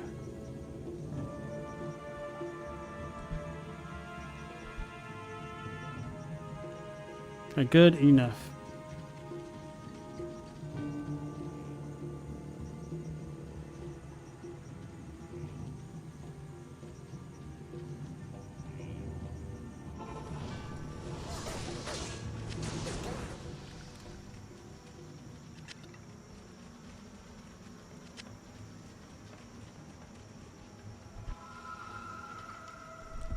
Oh, so it's an iron mask. Mask of balance. How many of these do I have left? 16. Okay, so I can start picking up a couple more of these. How many of these do I have left? 15. Noted. It's huts. They're tiny. Kick them over like snowmen. I'll blow your house down.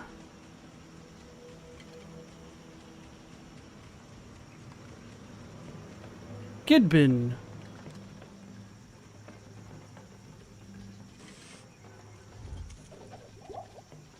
This seems kind of random. What's this? Oh, the Gidbin. This is a powerful weapon. Perhaps Ormus can tell me more about it.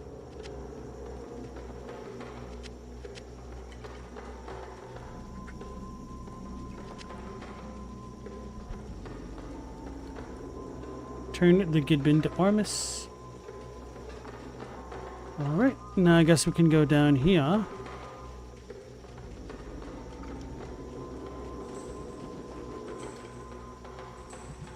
Flayer dungeon.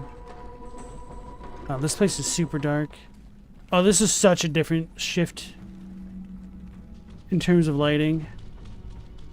I would blame this on having not enough light radius. So I'm kind of fine with it. I can't carry anymore. Damn it.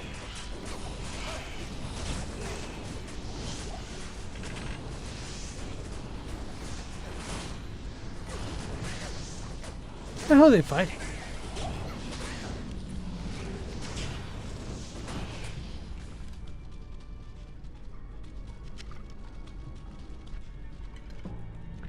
My inventory is actually full.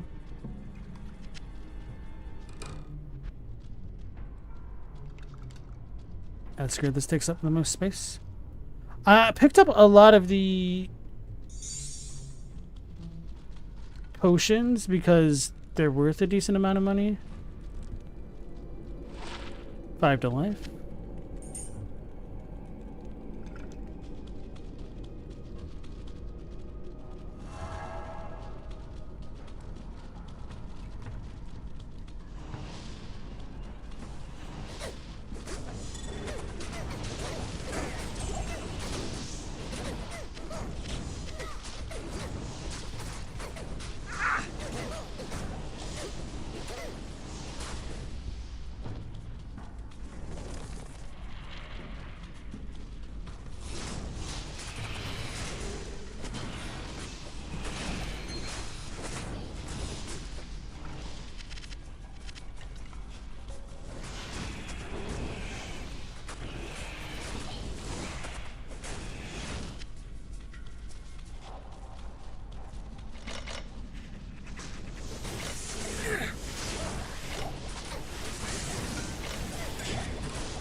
Water Watcher.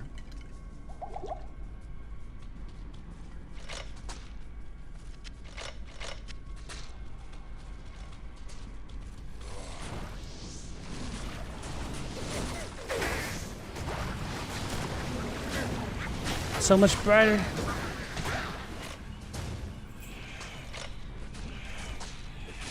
These silly shuriken traps or whatever you call them. Kind of funny to me. Do appreciate how slow they are, though. It really gives you a good amount of reaction time to deal with that. And the sound effects are of a good volume, despite me turning down a lot of volume. Maybe it wouldn't be as good if I didn't turn down the music and whatnot. Perfect.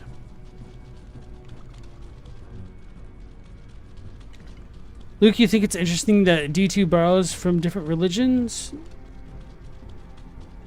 Yes, Destiny 2 logos. Chadwick, this just makes you want to play Gauntlets? Hell yeah, another Gauntlet enjoyer. Yeah, my golems just kind of fall apart in this area. This music is from Diablo 1? Nice. Early on, offensive potions aren't bad for the money. Yeah, they just kind of, unless you get a ridiculous drop on a weapon and its affixes, the value per square just seems to be out-favored. Or favored toward potions and stuff.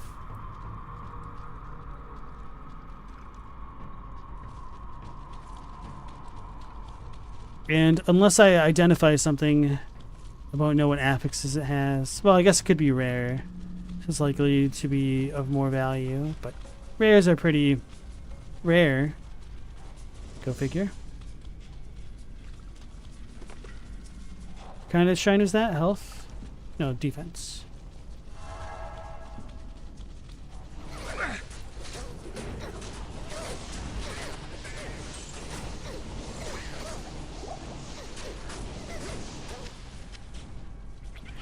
Ooze Vex, he almost got me. Holy crap, man. Turning that corner just into a flamethrower. Ooh-wee. I can't carry anymore. There's a dead body over here, too. Stop getting poisoned, skeletons. I think they're triggering the trap. So there's some things here that I actually want to buy, or pick up. So let's sell things. Stay a while and listen. Oh, and I should probably talk to everybody about the quest stuff. Let's gossip before talking to Ormus. Have you met Natalia? She appears.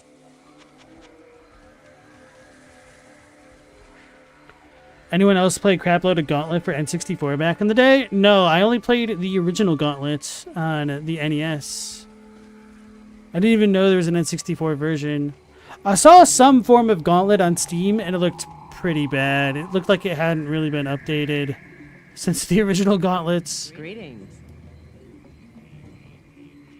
The jungle can take you down fast. Try to avoid getting trapped out there if you can. You're having a party in your memory palace now?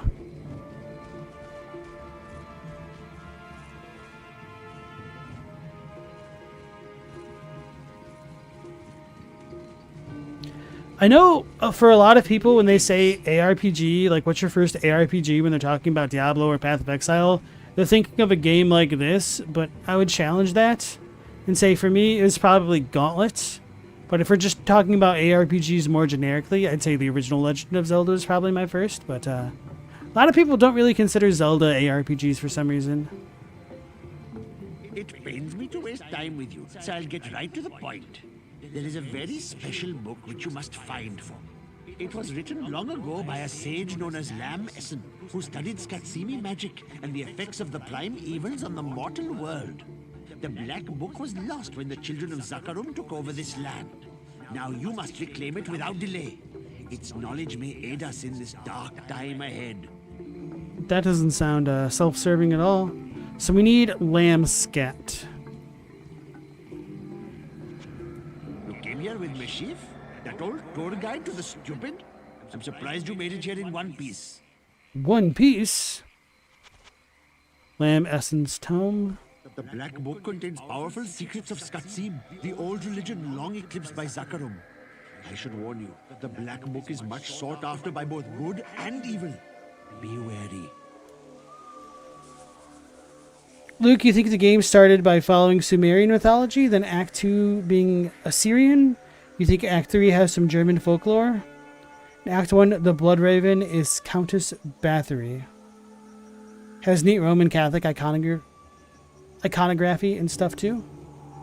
Chadwick said Zelda exists in a weird place in terms of its genre. I always thought it was an ARPG because it was kind of a role-playing game, sort of. Like you play the role of Link, but not exactly. It's not super narrative-driven, but it's action-oriented. So to me, it always made sense to call it an ARPG. Alas.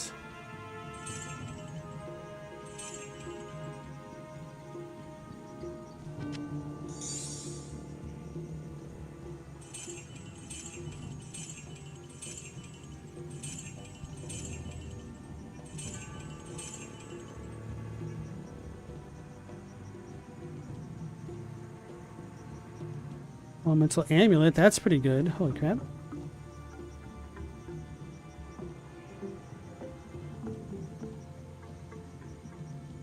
Maybe I should save the rings for transmutes.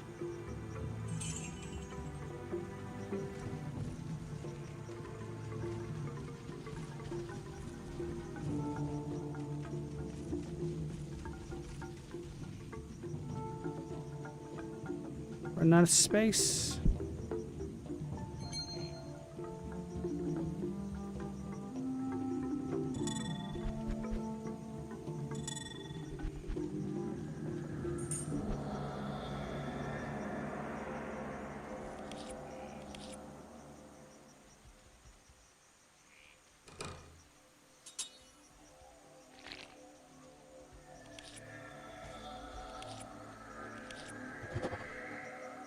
This one's got a C. Oh, so that's the missile one.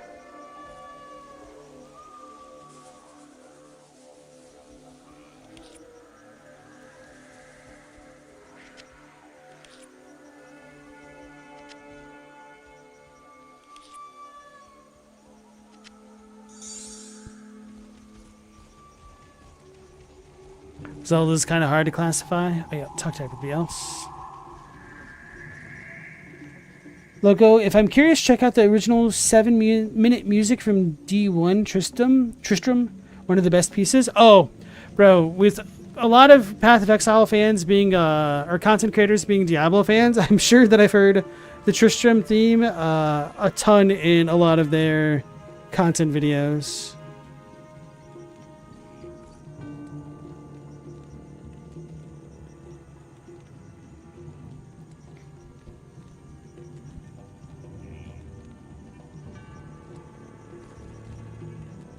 Logos, you call Zelda action adventure? That's fair. Not in town. I shouldn't have boasted so much about Kurost on the journey here. Oh, Much has changed since I left. No, I could appreciate the reflection in saying that you were wrong.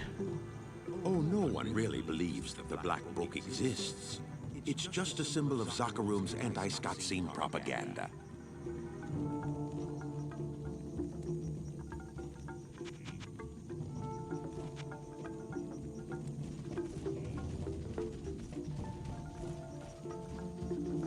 Luke, you'd agree, calling it action-adventure? I can't do that here. Greetings. Brotley is a master craftsman. My order could make use of one with his unique skills.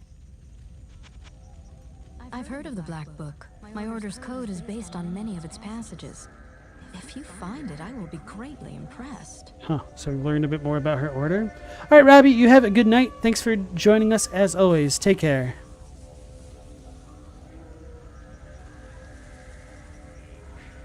Chaddock said, the systems are so boiled down, though, it's hard to really definitively call it an RPG in any real way. There's stats, but they're arcade. There's gear, but it's gated and necessary. You only play as one quote-unquote class. But you play the role of Link, Zelda himself. Logo said an ARPG would be something like The Witcher, you guess? Witcher 3, more specifically.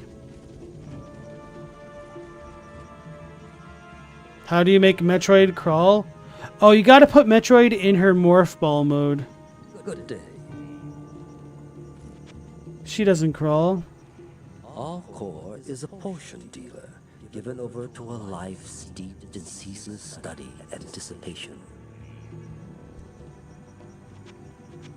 We have long sought the Black Book of Lanesson. Rumors of its whereabouts spread as fast as jungle plagues.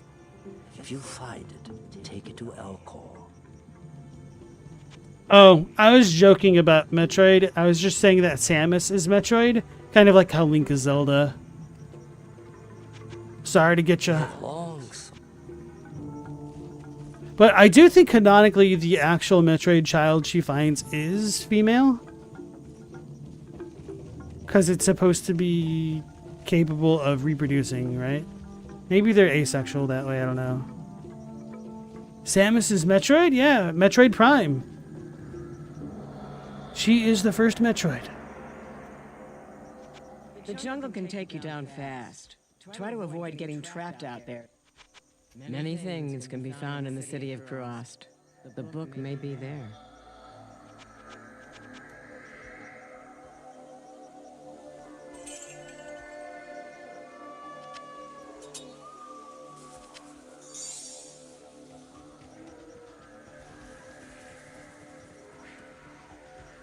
You have done well, noble hero.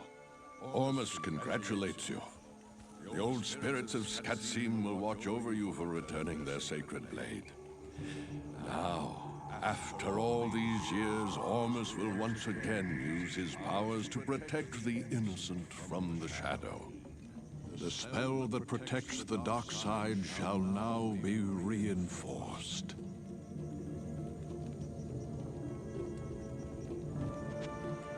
The Church of Light harbors the darkest shadow of all.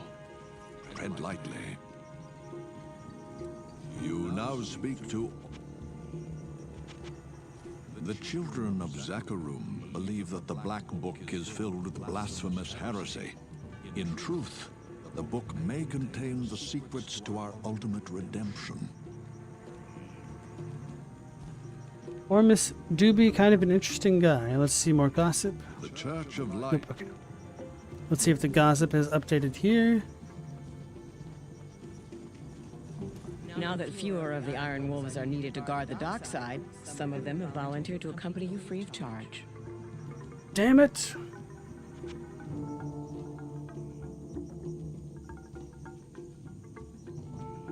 What is she talking about? Some of them. None of them.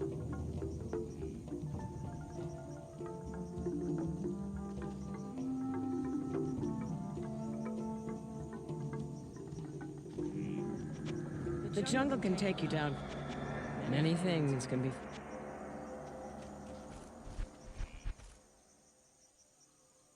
Talk to Ormus again. Search the 6 temples in the Bazaar, Upper Karas, and the Causeway for Lamb Essence Tome. Oh, that's a lot of places to go through. Holy crap. I did not realize the absolute size of this game. Hello.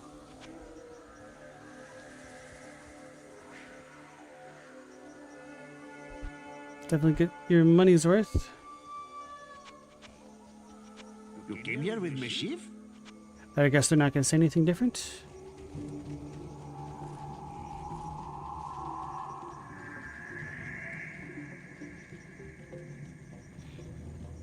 If it's Mario Brothers, does that mean their names are Mario Mario and Luigi Mario? Yes.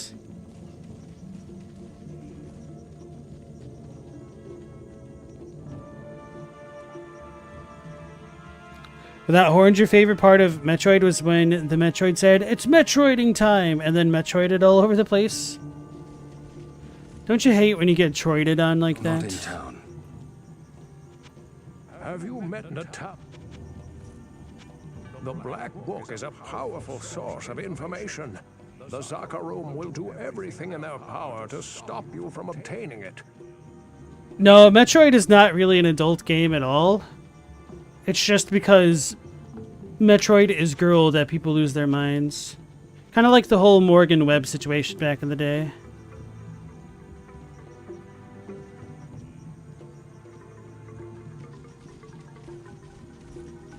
I think that's it. I should talk to Natalia again. She might say something about Ormus.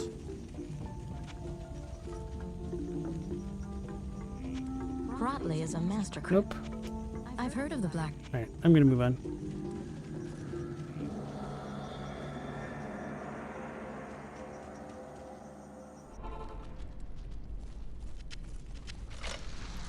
All that, what I originally wanted to do was just check to see if this is a good shield for our buddy.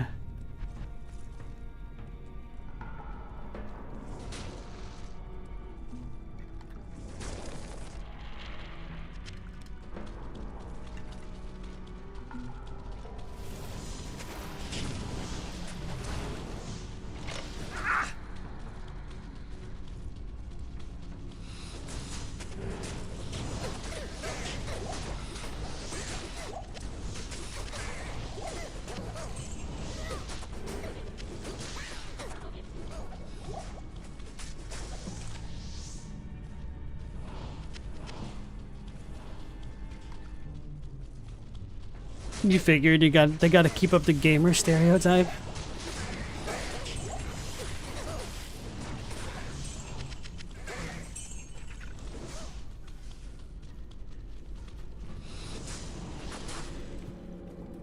Trying to see the little dudes.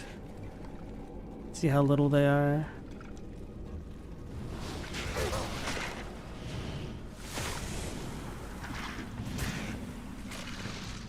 Yeah, this is so much easier to see in like this.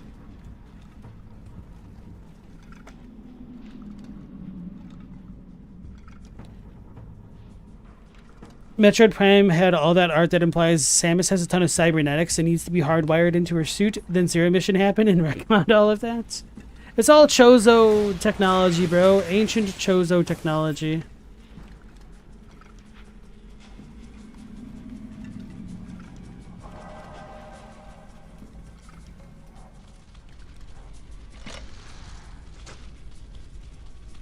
It's really lucky for Samus that literally nobody else ever in the history of the universe discovered Chozo technology or how to use it for themselves.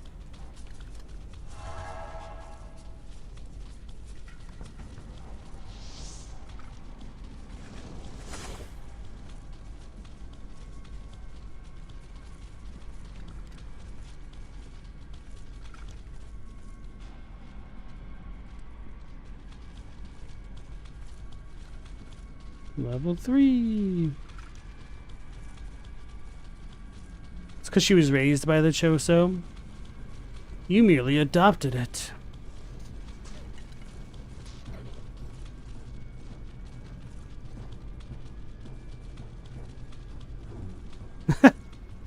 I remember back in the day I was on a message board, and some people were getting into arguments over who'd be who in fights. And I was stirring the pot like a bastard child that I was. And I was like, okay, Samus Aran versus Boba Fett. And some people were getting upset about that conversation. And then I was like, okay, what about Samus Aran versus Master Chief? And like, Samus would definitely win. And then some of the lore heads for the Halo books are like, no, you don't understand. The Mjolnir bodysuit allows Master Chief to sprint at like a zillion miles an hour, and he could punch for over 2 tons of weight or something crazy. He can jump 26 feet in the air like a tiger. They didn't say that, but in my mind they may as well have. I was like, yeah, but what is Master Chief's best weapon in the games? A rocket launcher? Samus has that, plus 99 ammo on her one arm. There's no way Chief's gonna win. They didn't enjoy that one.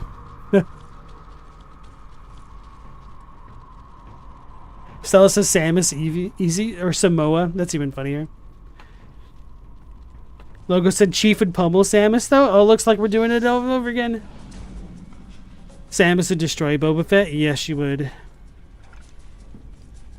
Death Battle said Master Chief would win in a fight against Doom Guy. Were they including like Doom Eternal? I don't know when Death Battle came out with that video.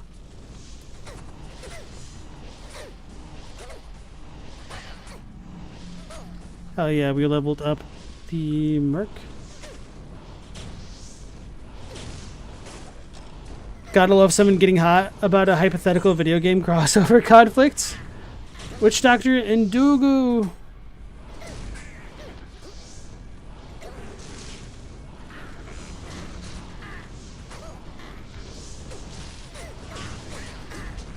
I shouldn't stand where the Witch Doctor can shoot me.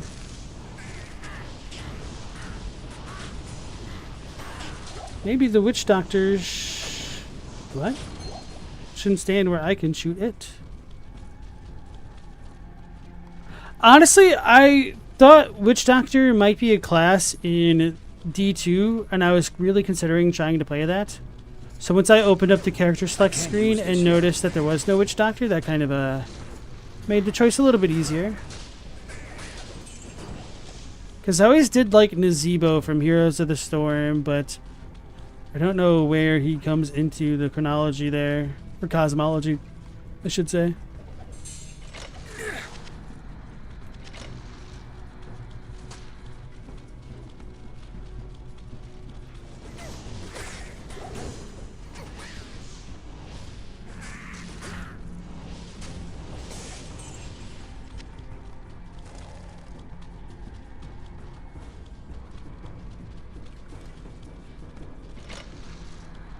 Are there traps in here? Oh, he's over here. Hey guys, I think I cheesed the boss. What do you guys think? I can't carry anymore.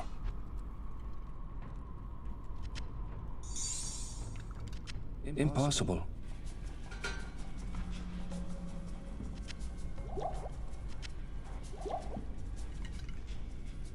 I am overburdened. Wait, these are some ethereal ass boots. Let's probably throw them away. Yeah.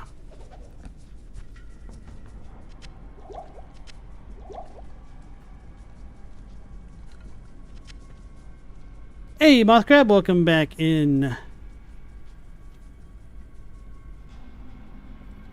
Logos is going in it. Chief returned a nuclear weapon from a Covenant spaceship and used it as a weapon in space. He also survived dropping from space. When you see Samus surviving a drop from space. Samus has better tech, but Chief has plot armor. I mean, as much plot armor as Chief has, Samus has. She's her own protagonist. What if I was peeling a banana and when I peeled the last peel it had my face on it? So does that mean I lose my face and my face now becomes a banana, except my face literally gets transported onto the banana that I was just peeling? Then I'd assume I'd be dreaming. and having a pretty cool kick-ass dream. Chadwick said, a Magnum pistol takes out Chief pretty easy. He knows that for a fact. Gotta get rid of that overshield first. Luke said, Witch Doctor sounds really cool. You just pictured Diablo with a shrunken head. Yeah. Oh, man. Maybe that's who gives us our shrunken head focuses here. Without Horn said, ethereal ass boots? Why would you put boots there? Haven't you ever heard the phrase, shove a boot up your ass? That's why. Khalim's brain. I am overburdened. At least I didn't call it Khalim's Brian. Oh no, I'm kind of out of space.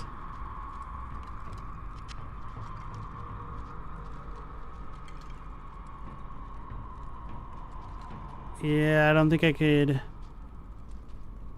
make that work. Well, actually, if it's a 4-piecer.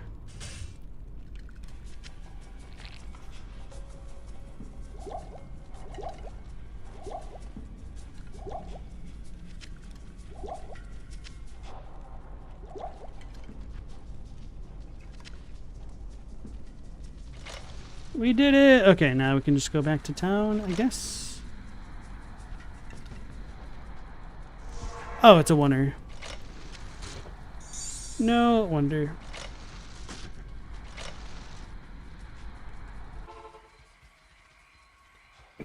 You think Leon from Resident Evil 4 could 1v1 Chief and win easily? Behind every great Necro is a great Witch Doctor? I mean, they seem to work hand in hand.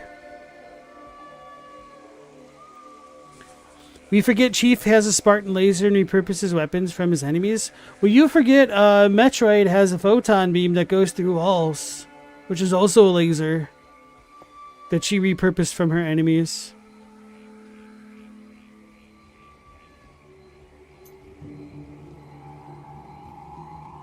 Chadwick, is JTT Jonathan Taylor Thomas? Because the Samus have Jonathan Taylor Thomas hair? This is most fortunate. Khalim's brain knows Mephisto's weakness. Place it in the Herodric cube along with Khalim's other relics. The eye, the heart, and the flail. JTT is Jonathan Taylor Thomas? I have no idea how I even managed to decipher that. Judging from his dread, I heard that... Right, or moo. This magic ring does me no good. Here, wear it proudly. He really just gave me a ring randomly? That helps. That certainly helps. Where's my faster casting ring? The other one.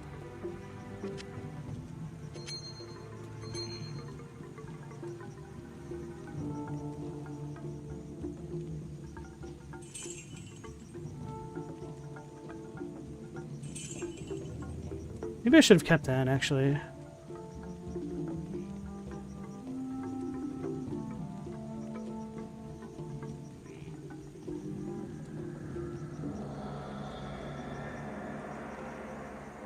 Could use the magic fine. I'm gonna keep it. Whatever.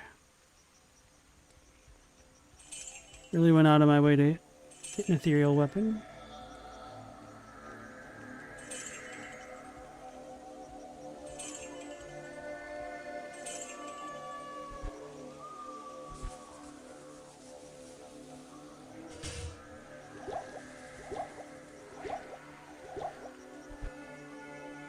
Greetings.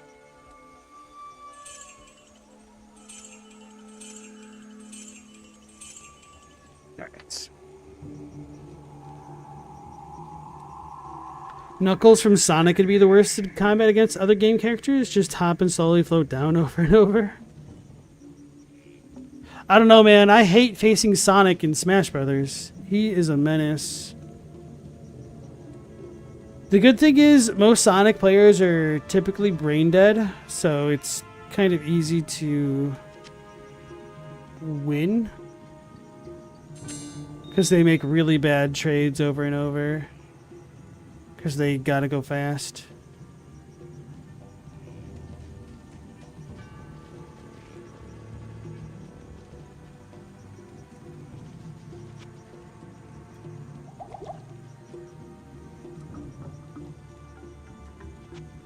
When speaking of the dead, it is best to remain cryptic. Is that a dad joke?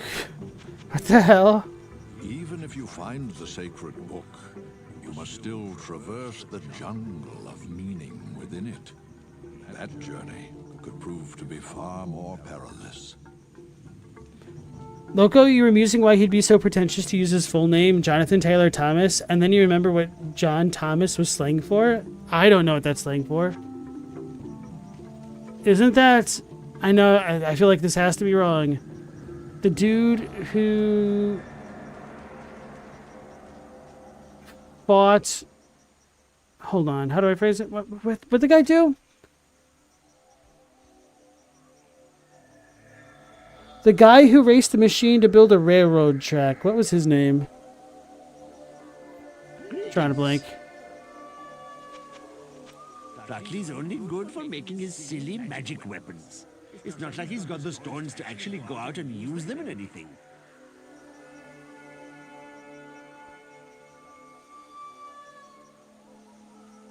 Luke said, it's cool Sonic ended up in Smash. The last Smash you know is Melee for GameCube. You found the N64 game a blast. I enjoyed the N64 one as well. I never really played Melee, so I missed out. Mom said the old Blizzard games all have funny dialogue.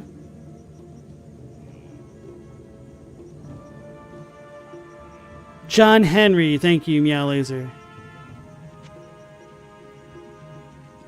I knew my guy had a two-name first name. How do you phrase that? Two-name first name, two names? No, it's definitely two-name first name. Yeah, that's what it is. What do you need? So it's when somebody has like a first name for both their first name and their last name, so that's a good example of that, other than John Henry. Mark Lucas, something like that.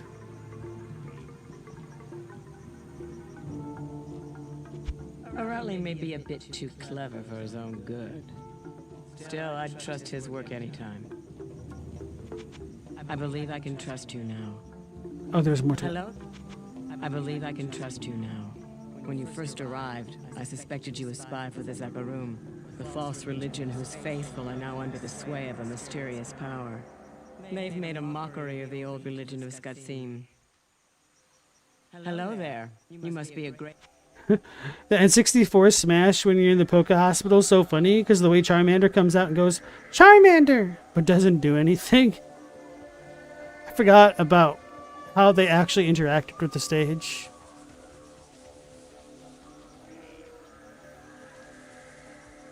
Oh yeah, the two-name first name, or the first name, no. Two-name first name of Joe and Mama. True, Meow Laser. Logos AI said Samus would beat Master Chief. Greetings. Well, you know you can never trust AI, so that must mean, Spartan wins. Ormus is a man of many mysteries. I sense strong magic about him, but he's never spoken of it to me. Not getting much help. You know, people are like rugs. Hang them out a window and shake them a couple times. You'll be surprised how much dirt comes out. Ormus is a man of many mysteries. Not getting much...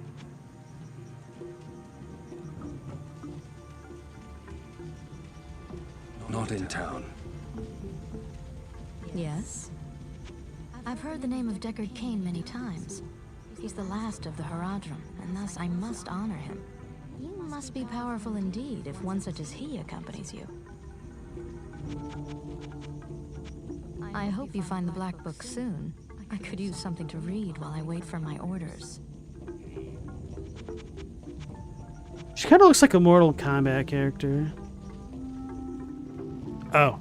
Wow, the vibes are so different with this one. I guess she does have the crimson cape.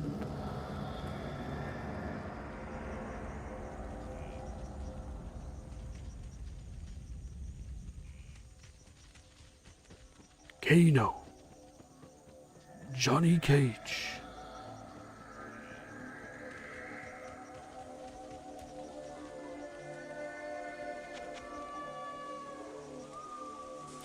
Rotley seems to be the only one left here with any common sense. Yet how sensible is it to remain here? Kurost was once the greatest city in the world. Now, it is hard to tell where the jungle stops and the city begins. The jungle grows rampant on the soil enriched by the blood of my fellow citizens. Chadwick, Samus suits converts energy into matter. You don't know how she's going to lose in a fight to a guy who can be karate chopped in the back of the head to death.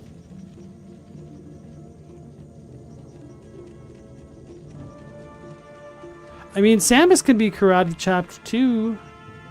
If you ever played the versus mode in Metroid Prime 2. Master Chief isn't your average Spartan. He's canonically lucky. Does the impossible. Alright, so... I think we're done with the flare area. Let's check our quest log. Complete.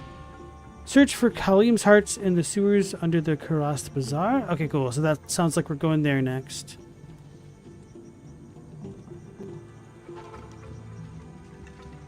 So it seems like we're in the right location. I'll bring myself back to the docks and remember to go to the bottom place next. So, alright. The exploration went pretty well for today. So we'll be going live again. Actually, I'm not sure if I want to try to swing doing the Path of Exile 2 launch reveal. And then...